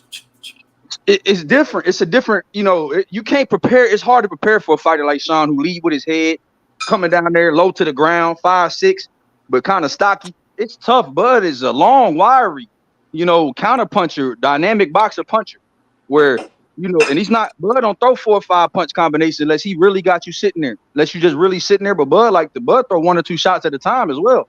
So if Errol Spence start catching them and start getting Bud's timing down on his counter shots, he gonna start. I'm telling you, it's gonna be vicious after 7. It's gonna be 7 through 12. Gonna be vicious. And I'm not saying Bud gets stopped or anything. If Bud don't stop Errol early, he ain't stopping him late. I'm gonna just tell you. Like I know a lot of people got Bud by late stoppage. Puncher though, he ain't that type of puncher to stop Errol early. It's gonna have to be. If he gonna stop him, it's gonna have to be late, just like Earl's gonna have to be late. Because I don't see either of these guys getting stopped early. I just think, to me, Bud don't have that type of one-stop finishing power, which is what you would need for that fight to end early. I don't think he has that. What I think he has is the ability that when he start being able to get in his own rhythm, be able to counterpunch, being able to neutralize your offense a little bit. With his counter punching, his precise punching. But like I said, man, if he cannot, I'll say this, like, it's first and foremost for me, if he cannot neutralize the jab of Errol Spence, he can't win the fight, bro. Like, I just think everything that Errol does is so predicated off the jab, bro. And if you cannot neutralize his jab, bro, you're just not gonna beat him, bro. I don't see a way. I don't see a path to victory if you can't neutralize Errol's jab. And if he can do that, then he has to, like I was telling YB earlier, he's going to have to do his own body work, bro. It can't be Like that body work shit can't be a one-way street because he is a very vicious body puncher when he decides to go there. It's just the problem is, for whatever reason, he's not a high volume body puncher. You get what I'm saying? So I do think I see what you're saying as far as the volume goes, but I think the threat of him being able to punch in between punches of Errol Spence will start to slow. I don't know if slow down the pace is the right is what I'm trying to say, but it puts that in your mind when you're throwing, and trying to up the volume and trying to take him into deep waters, because all it takes is a couple shots for you to get hit with some clean shots, and you start thinking, and all Bud got to do is just constantly break the rhythm. You can't let Errol set and get into a rhythm, but if you can break that rhythm, he'll be fine. Because he gonna fight. He gonna sit there and fight when he gotta fight. He gonna move around when he gotta move around. He gonna do what he gotta do in there. But I feel what y'all saying as far as his volume. I see that. That's why I think it's hard. When we talk about Earl getting into a rhythm, like you can't break his rhythm because, like we keep saying, he's fundamentally sound, bro. So when you're fundamentally sound, it ain't like you gotta get to a rhythm so you can do one thing or two things. Errol Spence is known to doing what he do, and he's going to do what he do. That's one thing you can't force him. You can't force him not doing what he's doing, bro. You know what I'm saying? Like YB, picture, right? You see Errol Spence sitting down while you got the little Crawford clan back there. You see how calm, cool the collector is. You see Bob Ram on the side of him. He like, you got me by all these motherfucking top ranked motherfuckers. Well, you know I'm gonna beat your motherfucking ass. Your sister need to sit down and quit running her goddamn mouth. Shakur, your little half in, half out looking ass, talking about you ain't picking no sides. Then when the truth come out, you want to really say you rather turn to a Crawford. I already knew that. And Bob Arm, your old ass know you ain't want to pay that money for the fight, but you still try to get Bud all that hype. Then when he leave you, you want to tell the truth. You see what I'm saying? So that's how they go. That's just what's going on in EJ here, y'all. I'm just saying what he. Hey, Monty, I couldn't pay. I do the Bob Aaron voice about the guarantees. The guarantees are too high. That Bob Aaron boy, he gonna tell you. Come on now. If you think I'm going to pay $20 million a piece to these guys, and we don't even know what the comeback's going to be, you got to be fucking shitting me. If PBC wants to pay them guys the money, well, good luck to them. I'm not going to take the risk of losing my money for Terence Crawford, who don't fucking sell. He don't sell. What do you want me to say? He's a terrific fighter. I like the kid. I started the kid, but I'm not going to throw no more money away after losing millions of dollars. Hey, and Monty, you know what? One thing about that makes this fight so elite is the pride in both of them. They both believe the shit they be saying. Like when they were shaking their hands, bet $1 million. And Errol Spence was like, on my life, you're not gonna stop me. They believe that shit. You get what I mean? And the pride of these two guys and the stubbornness, what makes those great fighters are them being so damn stubborn. You know, they believe that ain't nobody gonna stop them, can't nobody fuck with them. And that's what you got to do. We're gonna see who can make doubt creep in each other's minds first. And the first one to make doubt seep in, that's who gonna really win the fight, in my opinion. You know, whoever can create doubt, and because both of them are strong mentally, they both alphas. So you got to start creating doubt in the other alpha if you're gonna beat them. And I think that's gonna be a sight to see, bro. Because both of those guys undefeated. They don't think nobody can F with them, and you really sit there and you like, man, who's gonna dictate? Who's gonna break somebody's will or break their pride or just took the let word. doubt creep in? Who could break? Who could try to deal with each other will? Which I don't think neither one is gonna break. That's the thing, bro. You have to beat it the fuck up out of them, bro. You know what I'm saying? And that's why I feel like Errol Spence is gonna beat it out of Bud, and I still don't think his will gonna be broken because he gonna be saying, "I'll see you in the second fight, bitch." You know what I'm saying? Like you're not gonna accept what it is because they both got that pride and they both real dogs, bro. Like they both real dogs. They had that respect for one another. Like I said, when you can sit on the phone and talk to each other, knowing you're gonna beat the fuck out of each other, bro, that's a different type of individual. Both of them got that in them, and I'm not taking that away. Like they on the phone talking to each other, knowing they finna fuck each other up. You feel me? Like Bud said, he's like, we're not cool. Like we just, you know what I'm saying? I don't know him like that. Like we cool. We ain't gonna be hanging out with each other. But I respect him from afar. You know what I'm saying? It look like he's a family guy. He take care of his kids. You know what I'm saying? He's just a cool dude. But it ain't gonna stop me from doing what I gotta do to this motherfucker when that bell go ding ding. You feel me? And it's Right. like all that shit is gonna come out, bro. So like we got blessed with this fight. First of all, let me say that, fam. Like y'all don't understand. Y'all don't understand what we got here, fam. You feel me? 5%. Like this shit 5%. this shit made YB walk away for a minute. This shit made me say fuck boxing for a minute, right? I lost luster. I ain't gonna lie to you. Like once this fight, I'm like, you motherfuckers, y'all did it to me. Even with the Tank and Ryan fight getting made, even with the Loma and motherfucking um Loma and Haney fight, I still lost love for the sport, bro. Once these niggas that fight fell apart, and I felt like we weren't getting this fight, bro, because I knew this fight was our fight for this decade. This was our shit, bro. This was our fight. bro. And what it's going to do for boxing is going to be crazy because it's going to make everybody else want that. You feel me? And now Tank and Ryan kind of sparked that. Even though they said they was talking before Tank and Ryan, got made, but it sparked a lot of motherfuckers to say we need that. Once they see that 1.4, they making that money and shit like that. Yep. But it's just like they was supposed to fight before them. They was gonna spark a lot of people to say, you know what, man, fuck that. Let's make this shit happen. You know what I mean? And they still finna do that. They still finna set a trend to where everybody gonna want to fight like Errol, Spence, and Terence Crawford once they get in that goddamn ring, bro. And this shit gonna be fireworks, bro. It's gonna live up to the hype for sure, for sure. They both in their prime, and they both need this fight for one. They both need this caliber of fight, both of them, bro. You know what I'm saying? And I feel like if it go how I think it's gonna go, part two will be even better. You feel me? But I just feel like this is what they need, right? Go get their money, and it's gonna make other cats say, yeah, we need to do what Earl Spencer Terence Crawford did, bro. Get this smoke. What's going down, bro? Yeah, y'all smash the like button, if y'all could. Show love, man. That's your boy. Get through the nation for the ground. Rock out with your boy. Money be one time for the one time if you fucking with your boy. But this shit goes to the hype, bro. Let me ask y'all something, right? I kind of want to go around the panel with that. Okay, so if each one of y'all could pick a realistic undercard fight to be on this card, man, what y'all looking forward to as far as being on the undercard of this fight? Because we know we got a hell of a main event, but what you know what I'm saying? What we look, because I thought they did a great job with Benavidez Plant with that undercard. I thought they did a great job with that undercard. So what y'all think? Pitbull Cruz on the undercard, I know that for a fact. So that's one thing about them though. They don't do too good on the undercards. The Errol Spence shit, like to be real with you. Like it be some cool fights for us. They're gonna give us some fights that's gonna be like entertaining. But I ain't gonna even lie to you, bro. Like with Earl and Bud fight, I really don't give a fuck what's on the undercard. Like this shit work 99. Like I ain't feeling even hold. Like I ain't feeling lie none of that shit, bro. Like motherfuckers are not gonna be, people are gonna be worried about the undercard. We talking about Earl and Bud, bro. It's like get this shit over with and come the fuck on. But I know Jerron Booth's in this, but I don't know if he got his date or not. I don't think that. I think he did. I think money.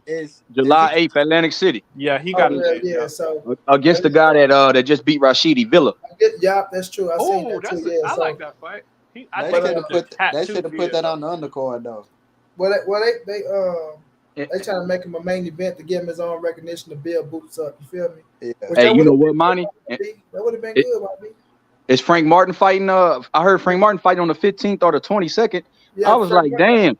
Him and Pitbull would have been a nice little co-main. Bro, Pitbull ain't trying to fight. Yeah, I remember Errol said he was trying to get that fight for Pitbull. Like he was trying to get him. I think so. I don't know how. Like I don't know, bro. Like why they didn't like build that bitch. Like you know what I'm saying? That's one thing we can say about even Bob Arm. He did good for that Loma Haney card. That shit was a good undercard, bro. So I don't know why they don't try to build them cards like that. They could have put that shit on there, but I don't know, bro. Pitbull ain't trying to fight nobody, bro. That's the problem. Pitbull want to fight all these past their prime ass fighters and then keep calling out Tank Davis and hope he get granted a rematch. I'm like, nah, bro. Like you need to go in there with one of them sharks, bro, at 135, bro. Like there ain't no reason Frank Martin shouldn't have fought, bro, or shouldn't be trying to fight.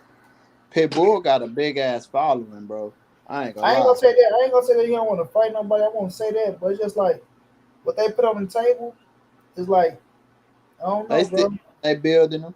Yeah, that's what I feel like too. They like shit. We don't want to get them knocked off, or we don't want them like because they feel like John, you say like after that Tank fight, Pitbull grew a big nice little following, bro. So it's like You know, we'll see how that shit go though. But I don't even want to, try to down the fight or worry about the undercard.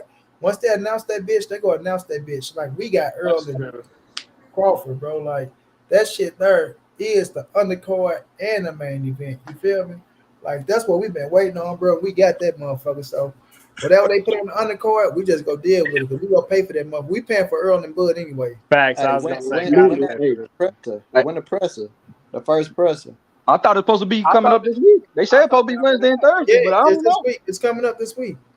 Yeah. Uh-oh. Hey, Monty, now let me ask you this. This is my thing. Because they know it's big. The fighters, like when Bud Crawford have a send-off to go train in Vegas, matter of fact, since he's been a champion, he hasn't trained in Vegas his whole career, bro. The fact that he's Colorado Springs. Oh, he training in Colorado? I thought he was training in Vegas, Monty. No, he always. No, he in Vegas now. And I'm just saying, you said before he had this fight. No, like he be going. He usually train all the way. Every time he go train, it's Colorado Springs for Terence. That's correct. Hey, right, like training center or whatever. But now he's training in Vegas. Yeah, like for me, I'm like, yo, he know it's different. That boy trying to get that. He trying to get that Vegas sparring. And that's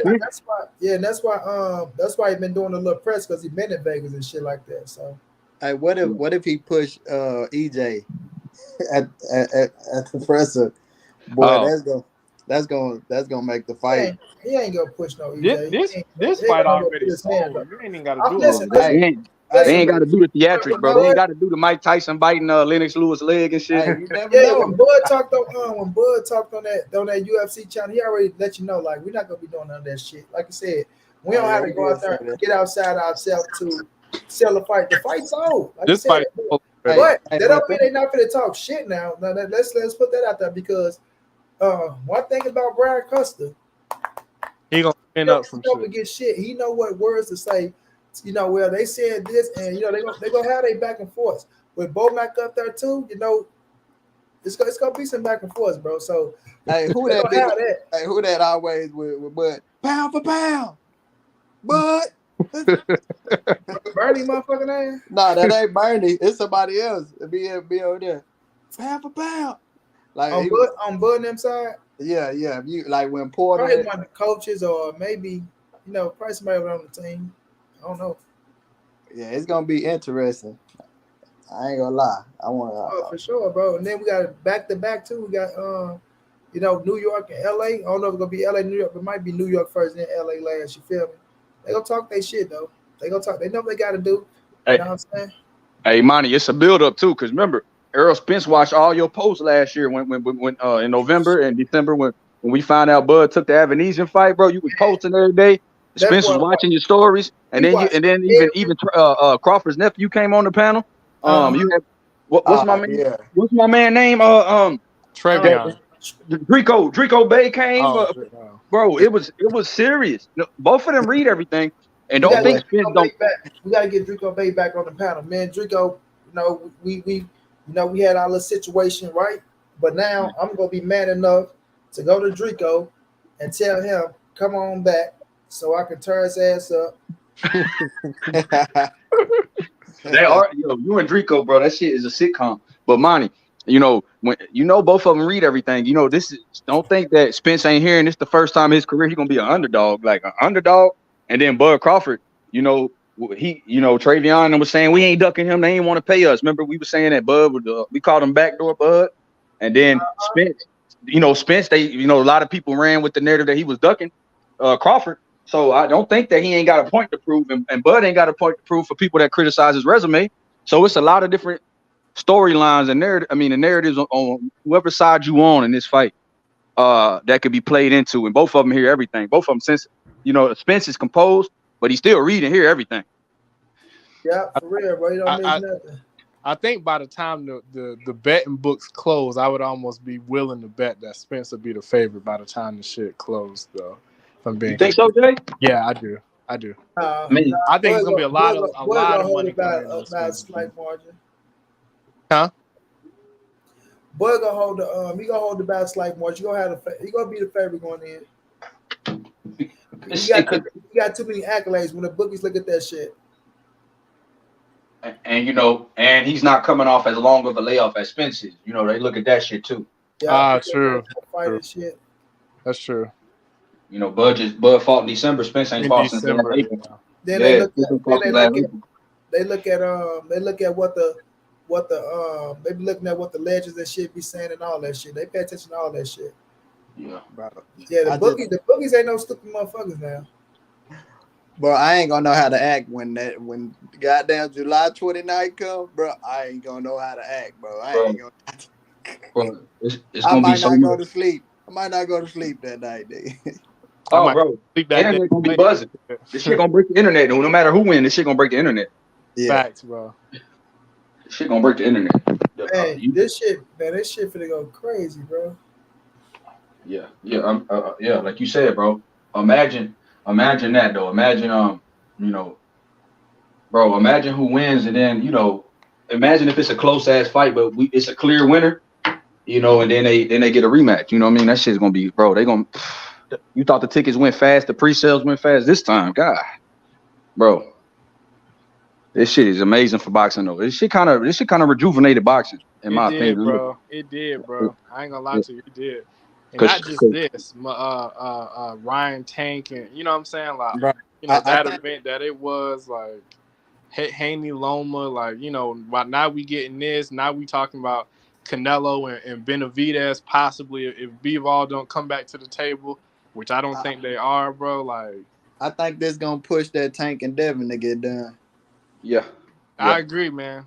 I agree. Shit. Hey, as much as I like Devin, if he's smart, hey, this shit will push me away from Tank. Hey, hold on. Hey, Monty, this shit wouldn't push me to Tank. It'd push me away from Tank. Another southpaw with that straight left. I ain't trying to see that. I need to make some more improvements in my style against southpaw. I need some more southpaw sparring before I see Tank. Man, how much him and his daddy was talking? Hell, they already think they can beat Tank. Hey, what y'all feel about that judge though? Which one? She dirty, ready? wrong. With Tank. How that whole dirty Tank and wrong. situation. She dirty and wrong, bro. Yeah. Oh man, it's tough business, Listen. Now I will say this. I'm gonna be realistic. Man, my brother Daniel Nix coming through Strong for Love. I appreciate you, bro, because ain't nobody rock with Money B. I see that. It's all love though. But now if she said, now look, she assigned Tank to Calvin Ford home, right? Which is a 1-bedroom. What it seems like Tank said is a 1-bedroom, that's Calvin Ford space, right? Then you got people try to, hey, why Calvin Ford only got a 1-bedroom home? Because he lived a simple fucking life. Right. The man ain't got to go out there and spend his money on no motherfucking big time mansion and this, that, and the third. When he looking out for kids and shit like that, he lived a simple life. He got his one car. He got his crib. It's just me. I don't need all this goddamn room, spending up all my goddamn money if that ain't what I want to spend my money on. But if y'all think Calvin Ford broke, y'all some stupid motherfuckers. So you trying to assign a fucking millionaire to a 1-bedroom, right? And like Tank said, I'm listening to what my lawyers tell me to do. So Tank must have got cleared to say, okay, I'm gonna go buy this crib. She want me to stay in Baltimore. She don't want me to go to Atlanta, right? She want him to get house arrest in Baltimore, which okay, I understand. That's where the situation happened at. Cool, right? So at the same time, if I'm in Baltimore and I go buy this house, I'm still in Baltimore, woman. Just, what I'm saying? Assign my shit to my crib. But Tank, like, she didn't want his kids to come over. She want, like, you want him to act like he really in jail or some shit. Like, no, that's not house arrest. That's not how house arrest work. When you're on house arrest, you're supposed to have your ass at the house at a certain amount of time if you allow me to go out. It's not about what type of home I'm living in or if I got family member over or women over or my kids over. It's about as long as you know where I'm at, right? And I'm doing my time. That's the whole point of house arrest. Now you can't tell me how to live in my own goddamn home now. Like, you can't tell me how to live, period. You know what I'm saying? So at the end of the day, I think Tank will get let go early, bro. I think the judges, I didn't mean judge. I think the lawyers go do a good job to bring up those points. Like I say, I go to the governor, fam. I go straight to the governor with the video I made. Go straight to the governor because the governor's the only ones that can overturn the judge's decision. You feel me? Go straight to the governor and say, this is what she's doing to my client. I don't think it's right. He's following protocol if he's in protocol. And you know what I'm saying? I think he need to be set free. I think he's being taken advantage of because I feel like she's a little jealous of this man. Maybe she's a feminist. Who knows what she is, right? She got a high position. She got a little power, and she abusing her power. This is not how the system's supposed to be working. You know what I'm saying? So at the end of the day, she wrong, bro. She wrong Yeah. with two left shoes. Free my dog, man. And I don't Free want my to bring. goddamn I I dog. don't want to think I bring. think Tank I gonna don't eat want to them bring 40, race 50 days. Hey man, you got a super chat too, champ. I read it. Oh, okay. Daniel Yeah, Nixon. I don't want to bring race into it, but like if it was a Caucasian, Oh, but let me read it though. Salute money off topic, but got floor seats for Regis fight on the 17th. Oh man, that's what's up, T man. I'm sorry, Daniel Nixon. Every time I see your chat, it be the same. I apologize, my brother. I should have read it out. But much love, man. You got floor seats for the Regis fight in New Orleans. That's gonna be a good ass scrap, bro. That's gonna be a good ass scrap, bro. You gonna enjoy that thing too, bro. is the judge ordering a Caucasian millionaire to stay in a 1-bedroom home? I don't even Eh, think it got nothing to do with the. I ain't gonna even come out with the. I ain't gonna even make it a race situation, bro. I just by what they said, how shit was going in the courtroom when Tank was in the courtroom. You know what I'm saying? I just feel like, bro, she just abusing her power. But let me say this, bro, because he say, bros, Tank committed a crime, so stop blaming the judge. Seriously, hit and run on a family with a pregnant woman. Tank should be doing at least a couple of years. Shut the hell up with that punk ass shit, Oscar. Shut up, shut up, shut up, shut up, shut up. Okay, yes, he did committed this crime.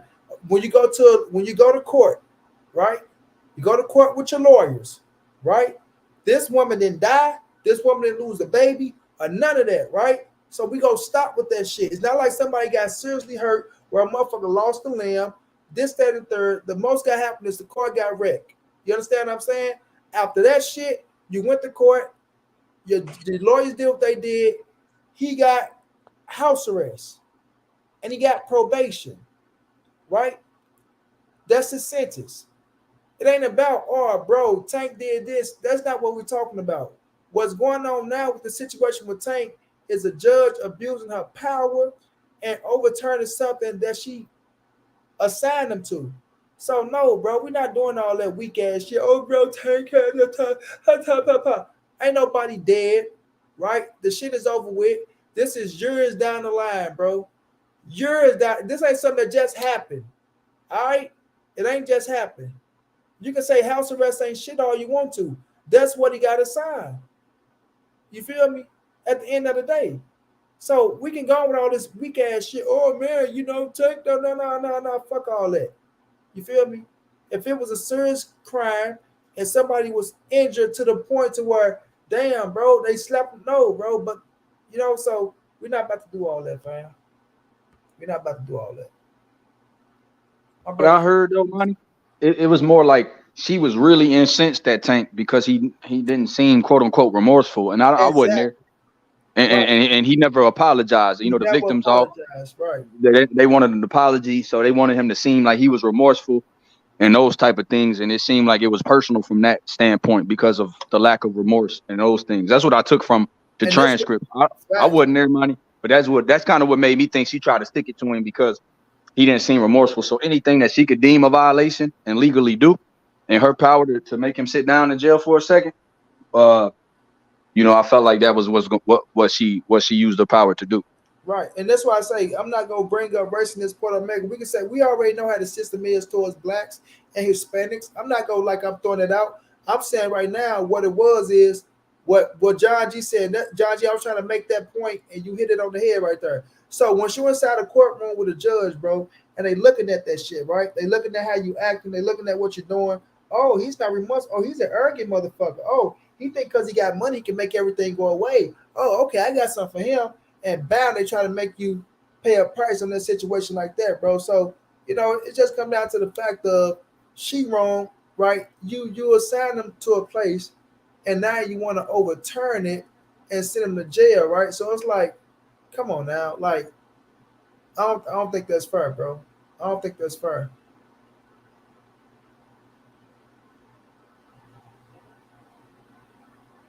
Yeah, that's crazy, Monty. It's a tough situation, man. Like you said, but you know, I think Tank gonna eat them sitting 40, 50 days, Yeah, whatever it's gonna be, and come back and be right back to his career. Have another fight this year.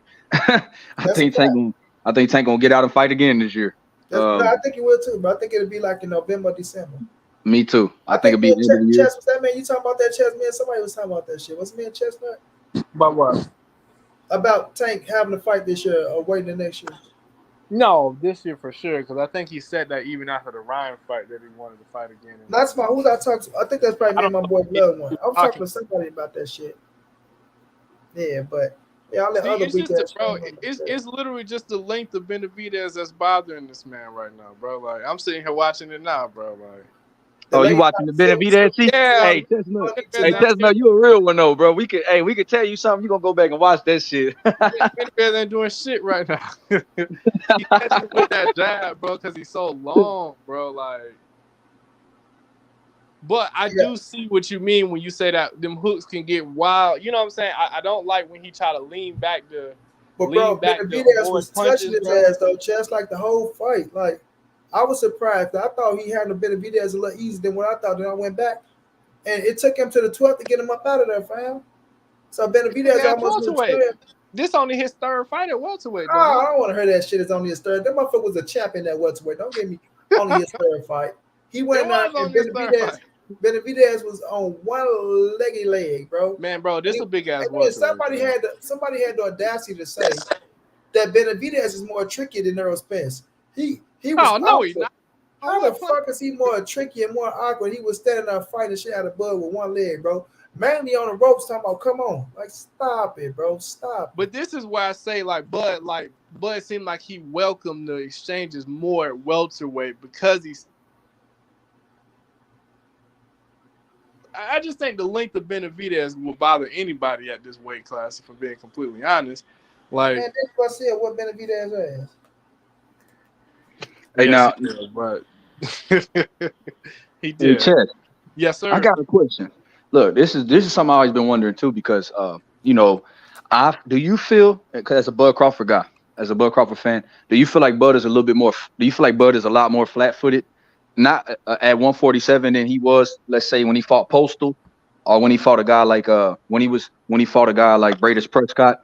Do you feel like he's a lot more, I would say, stationary than he's ever been? Yes, because I think the emphasis for him going up to 47 is I think he's sitting down on more of his shots than he did at 40 and 35. Like, and I think that's why I think you can see a direct correlation with like his movement not being as much with an increased knockout ratio, because he is sitting down on those shots. So when he catch you and the precision that he catch you with, as he's sitting down with them shots, bro, it's a little, you know what I'm saying? It's a little different than how he was punching niggas at 40, where he moving and trying to box and move around the ring. Like, he still had pop at 40, don't get me wrong, but he's sitting down. It feels to me like the lack of movement is more sitting down on those counter shots than it is so much like that his legs can't do it. Because I feel like people think that his athleticism or something, like he exiting his prime because he's sitting down. I just think the emphasis of going to your third weight class is just sitting down on the punches more than he did at the prior two weight classes. Well, I feel like this, but we just in for a hell of a fight, bro. We got something special on our hands, and I can't wait. But I can't wait because I know that, listen, we finna enjoy this shit. Facts. We finna enjoy it, bro. And I appreciate both of these boys for doing what they did to come back and give us this fight, bro. To give us this fight, yep. Yeah, because I don't know, like, I can't see 20 years down the line, bro, me talking to my boy YB, God willing I'm alive, you know what I'm saying?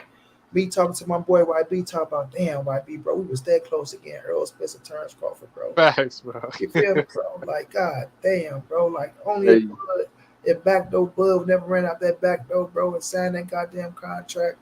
We don't know who would have won that damn fight or what this would have been or what would have happened. But, man, oh, man, bro. We was that close to getting that goddamn fight, bro. I don't want to be that type of nigga. Or, you know what? The fights that was supposed to happen that never happened, I don't want to be that type of nigga, bro. I swear to God, I don't want to be that type of. We got this bitch, bro. Absolutely. And like, and I knew it was cooking because I had hit Monty. I say, Monty, what's up? June 17th? And Monty ain't say nothing. He just sent me some emojis. I said, oh, this motherfucker Monty know what's going on. I say, Monty, how close are we? Monty like, he ain't say nothing, but he responded. You know what I'm saying? Like, damn, Monty. So he was like, I ain't gonna say nothing. And then I'm glad we got it too, Monty, because we was on our 90-day, 90-night shit when Bud fought Ebenezer, bro. From November to about February, bro. It was all about Bud, bro. Backdoor Bud. Man, I want to let it up. Hey. Damn, Monty, man, you still talking about that shit? I'm not letting up. So I feel like it's out of my system. You feel me? Who's that Bow Wow? Can't get it out of my system.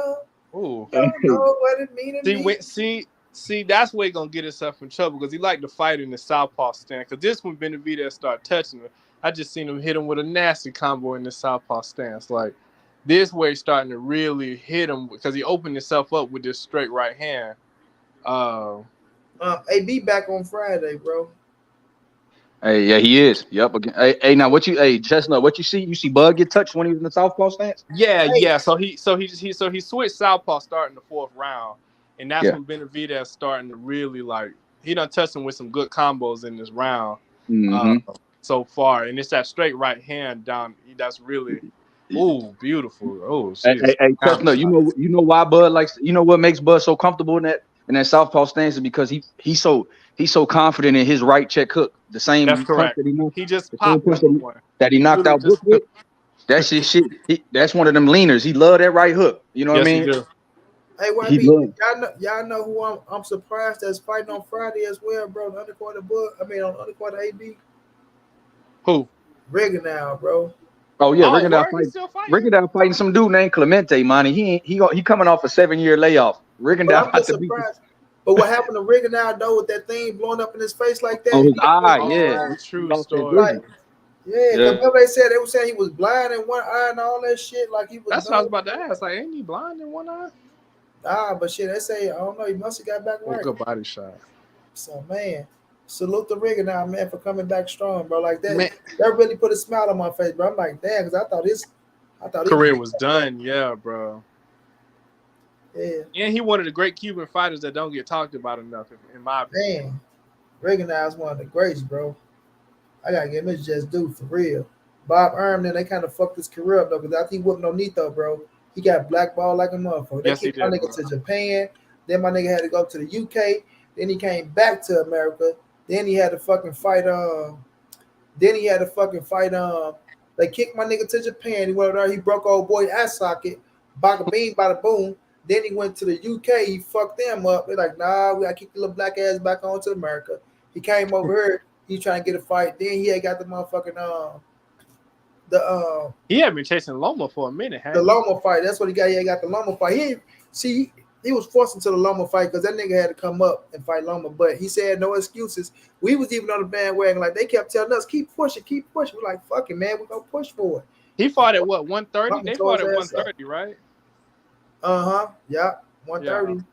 Yeah, he came up 2 weight class from 22, I think. He was trying to fight at 26, but they wouldn't fight him. KG the boxologist, what's going down, bro? This is my opponent, y'all. On Wednesday, we going at it. My man got Floyd. I got Sugar Ray Leonard. Oh wow, damn. What? Floyd against Ray Leonard? Oh my God, Monty B. We don't know what type of question this nigga Knockout gonna ask, but we gotta wait. But that's the situation, my G. Shit, you know. I fuck with Sugar Ray heavy. We got Floyd versus SugarRay. That's what it's gonna be. A hell of a debate. They both multiple, like 4 or 5 division champions. Sugar Ray went all the way 5 division, and they both went up. Well, Sugar Ray went up to 65, 68, 75. Hey, John G, we got YBs, we got a debate on Wednesday, my G. Oh yeah, my bad. Yeah, because they gonna, because we don't want to discredit nobody win. You feel me? Yeah, hey, my bad. Hey, Monty. Hey, but check this out though. Your boy Jay Kramer asked in the chat. He said, who you think got the most pressure on him? For us who? Errol and Bud? Errol or Bud to perform, to win. Man, to win, I think it's Spence, because it's Spence, the 3-belt champion. Wait a minute. Oh, Mr. Chestnut. How the fuck is it just gonna be Spence with the more pressure when both of you motherfuckers undefeated, both done world champions? It's for undisputed. But if you, bro, if you ask, wait a minute. Wait a minute, let me fucking talk. That's how Punch Drunk snapped out on old boy. You niggas say, let me talk, Johnny. Let me fucking talk. Bro, you got Terence Crawford, three division world champion, former undisputed current WBO welterweight world champion, number one pound fighter to a lot of people, right? Never took a loss. Yep. Now you won the biggest fight of your career. Okay. You got Errol Spence, WBC, IBF, WBA Super, right? Number one welterweight in the world. Both of them on a pound for pound list. The pressure is on both, fam. You just can't say, oh man, this is shit, this equal with the pressure. But neither one feel the pressure, bro. Neither one feel the pressure. Like these niggas is going at it. They feel I agree. I agree with that. So they know they not worried about no pressure, none of that shit, bro. They about to get into that ring and they about to go at it, bro. But when you got two dudes that's undefeated, bro, they in Vegas. They like I'm in Dallas. They like I'm in Omaha. They know what it is. They know what they got to do. So if you say the pressure, both of them got the same pressure on them, bro. Like it's that, bro. Like this is it, bro. Like this is Sugar Ray Leonard and Tommy Hitman Hearn. This is Marvin Hagler. You know what I'm saying? This is the shit. Yeah, this is our generation. Yeah. I would say the Beast John Mugabe, but you know, like this is our shit, bro. Like this is the fight that we deserve, bro. This is like that's why I want us to get this fight so much, bro. John G, 90 days, 90 nights. You feel me? Of nothing but pressure on Bud motherfucking ass. That we wanted that. We deserve that. Now we got it, fam. Like Errol Spence saying that shit. You hear me? Like he's saying that shit. He's saying people being pissed off, being mad, bro. That's why he checked Herline ass. Stephen A. Smith. Yeah, bro. That was just no. I didn't say, Bud. He said I said I promised the fans. Right, bro. Stephen A. Some bullshit, bro. I was like, bro, they thought I was going up. They thought I was gonna fight Keith Thurman. They thought I was gonna do all this other shit. No, you understand what I'm saying? I stood on my shit, man. I gave them what these people deserve, fam. Win, lose, or draw. Nobody can never call that man a liar, and that's why I told people they deserve to. They got to get Errol Spence more credit than what the fuck they give him, because that man stood on the square, fam. He stood on the square, fam. He could have took a Thurman fight, bro. That's an easy payday money. Man. Yeah. You know, at 154, easier weight to make and get a chance to keep his titles. Boy said, nah. Hey, and you know one thing about Bud. Go ahead, go ahead, bro. My bad. No, you good. That's all I want to say. Like I was just agreeing with Monty. Go ahead, Jay. No, I was finna say, bro. You're absolutely right, bro. They don't give him. I think people look at it out the wrong lens, bro. Because people are like, oh, well, Bud could have fought anybody because he was a free agent. We're like, man, bro, cut that shit out, man. Like.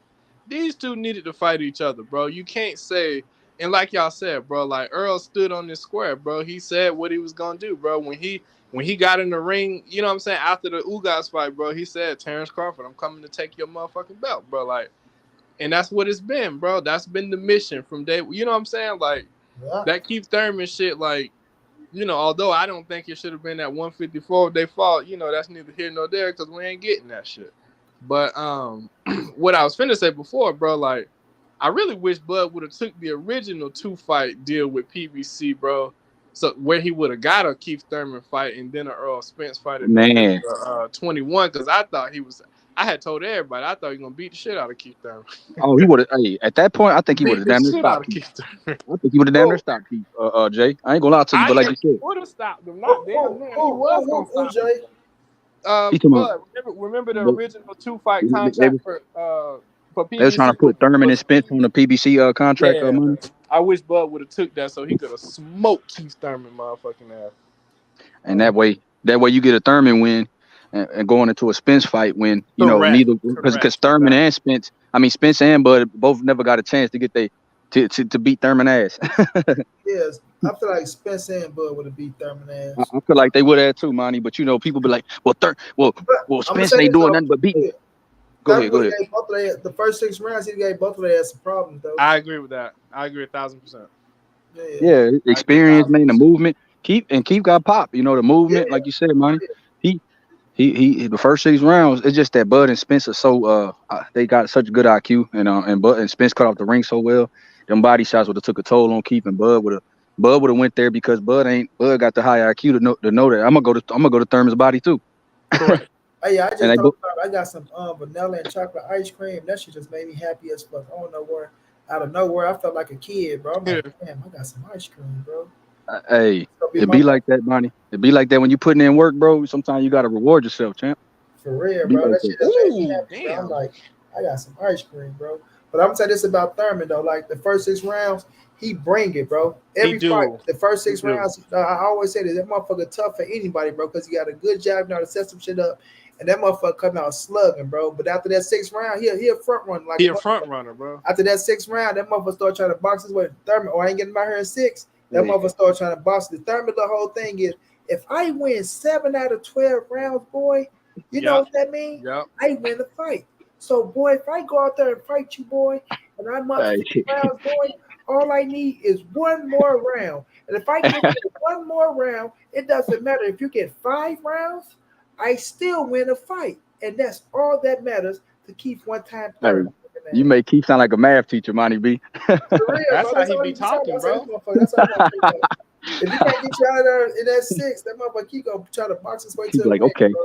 well, I won 6 rounds, and I knew I had the Danny fight comfortable. That's how you do it. But look, that's how We he fucked up in the Pacquiao fight though, because once Keith get up in a round, bro, and he know he up, he'll start correct. trying to box your ass. But then in the Pacquiao fight, his ass stood there too long because Pacquiao dropped his ass in the first. He stood there too long trying to fight, not knowing Pacquiao gonna tag your ass. And as long as he can draw the crowd in, the referee just might swing that round to Pacquiao. Because there was rounds that he was winning, they let Pacquiao come back and get him Agreed. because his ass kept trying to fight and Agreed. shit. I Yeah. I thought said, that look, if that was somebody else's ass would have been boxing their ass to get that round.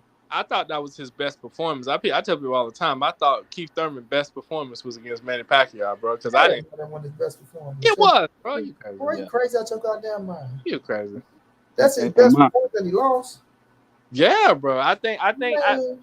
Bro. To me, I don't think he. To me, I bro, don't think to me, Pacquiao honestly won. speaking, dog, I think Keith Thurman, like one of his best performances, bro, was Diego Chavez. Diego I agree Chavez, with that man. too. That was I one Soto of his Carras, toughest Diego fights. Chavez. I Yeah. don't think Um, it's his best, but even one of even against Porter, man, that was like fight of the year. One of Yeah, them. that Porter fight, even the Danny fight. But I think no, Diego he lost Chavez, again. I think at the time, that was They his threw him toughest fight to that date. And Diego Chavez was undefeated. Diego Chavez probably, you had Marcos Madonna, Diego Chavez, and Soto Matisse. Cross. you say Matisse. the Oh, three Matisse. three Oh, The, the, Argentinas, right? the, the, I the still three think punches. Diego Chavez was the hardest punch out of all three of them, bro. You know what I'm saying? But hmm. I feel like Diego Chavez was the fight that really put Keith Thurman on the map because Diego was undefeated. He was a bad motherfucker. And Thurman took his hardest shots, bro. Like he was tagging Keith Thurman ass. But Thurman ended up stopping his ass and got his ass, you know what I'm saying, down the stretch. So I feel like, to me, that's arguably his best performance. Well, one of his best One performances. is, but yeah. Yeah, Hey, but I feel hey, like that fight was a tough The ass Sean fight. Porter fight was That was up there too. nervous. Now the Yeah, Sean Porter Porter. got it, bro. Yeah, Porter that bought Sean Porter fight was definitely up there for sure. it. Damn, Porter Sean trying to Porter press was a good little fight. guys though. I That was a mean, war, bro. where That was a Porter, good ass fight. what Porter say, bro? When Keith Thurman was out there, kept repeating that shit. Uh, I forgot what he said, but I remember when Porter tried to press Thurman. I mean, tried to press Danny too. Being there, if this is my home, boy. That boy Danny say, boy, you're not even from here, boy. You from Ohio, boy. Say no, been here, live here, boy. Porter's one of the corniest niggas when you trying to press a nigga, boy. For real. Been here. Hey, This is my home. Bro. hey, hey, what? Speaking of my boy, what the hell happened with when the fuck Danny and Laura fight, bro? Because I know they had signed that fight, bro. August 5th or something like that. Yeah. People ain't Danny talking could have about fight that. Laura for a title, ain't he? Yeah, Yeah, they he finna beat the fight shit like out of August 5th or 12th. At 160, right? Chestnut Yeah, at at 160, 155. they Yep. 155. Yeah, Yeah, One it's what? still for the title. 155. Oh, I thought you said Yep. 165. I said, now Danny just biting off too much now. Danny finna beat the shit out of Laura. You think he gonna beat the shit out of Laura? Yeah, gonna beat the shit out of Laura, bro. Hey, if Laura still got any type of movement, Chestnut, I No, don't bro. know. The what you call the fight show you that, bro. If you watch him in the what's the man that Charlo just beat for the WBO belt? Castaño. Castaño. Yes. Yeah. Any legs that Laura had left got taken in the Jared Hurd fight, bro. Because Jared Hurt was shovel pelling and beating the shit out of lot. Man, that was a good ass fight, but that's still one of my favorite fights to this day. Though. Yeah, Jared Hurt took it to his ass. But So Danny about to get. So Danny gonna get a middleweight belt. Yeah, gonna get a Laura trying to middleweight stay belt. long though. Laura can try to stay long on Danny ass, but you know Danny gonna have to figure his way out and get inside though. But he I ain't never seen the fight though where Danny like couldn't get inside, but Errol Spence the only one that beat his ass like clearly. Correct. So we gonna see though. We gonna see. And I don't think Laura got that type of activity or that type of skill set to keep Danny at bay like that. I think Danny gonna beat him, bro. He don't have the activity, but that he gonna land his fair share of straight lefts though. Oh, for sure, bro. For sure. Yeah, he gonna get that jab off Laura. That's one thing he gonna do. He gonna land that jab in that straight left. That shit technical. His jab and his left straight left still textbook. I just wonder if he got any movement. If he got enough movement to just survive, he might win. But like Chestnut saying, you think you gonna win by knockout, Danny? No. I think it's going all 12. I think it's going to decision. Ain't neither one of them at that stage for. I mean, I know Laura just had the knockout over Spike O'Sullivan, but them like, man, stop it. Come them on, like bro. clown, yeah, them like clown shooters, bro. Like ain't nobody, you know what I'm saying? Like, but I don't think he gonna stop him because I don't think Danny got stopping power like that now. Anyways, like ever since he left 140, I don't know. I mean. Did he have a knockout at 47? I know he stopped old boy Granados. He stopped Granados. That was about and Brandon Rios at 47. He beat the shit out of Granados' ass though. He beat Granados' ass. That's why I thought he was ready for Errol. I was like, damn. Stop it. Bro. Beat the hell out. He stopped Brandon Rios. I think he don't really got no signature stoppage at 47. He should have stopped Baranchek though. Yeah, my brothers, I've been going for my 2 hours, man. I'm about to go and get my ass up out of here, get to that ice cream, watch me a movie, relax. You know what I'm saying? Get the studying for this boy. Boxologist, that boy is somebody. And I got to bring my best, and I'm coming. Ray Leonard versus That's gonna be a hell of a debate, bro. I can't wait. I'm coming. Wednesday 7:30, y'all. Wednesday 7:30. Somebody will be walking away with 850. Somebody will be walking away with 300. And I'm trying to be the one walking away with 850. Yes, sir. 50. You know what I'm saying? I can't wait for that one. I want to say this, y'all. To my dog Tank, man, come on home, dog, and let's go get Devin Haney ass if Devin Haney ready to step. To my dog EJ and Terence Crawford, y'all got history on y'all hands, man. This shit gonna be remembered forever. Like this right here. That's why I say this shit right here, bro. Put them in the history books, fam. Like this is one of them ones, bro. To where I put y'all in that motherfucking history book, and y'all boys getting ready to go do y'all thing. You feel me?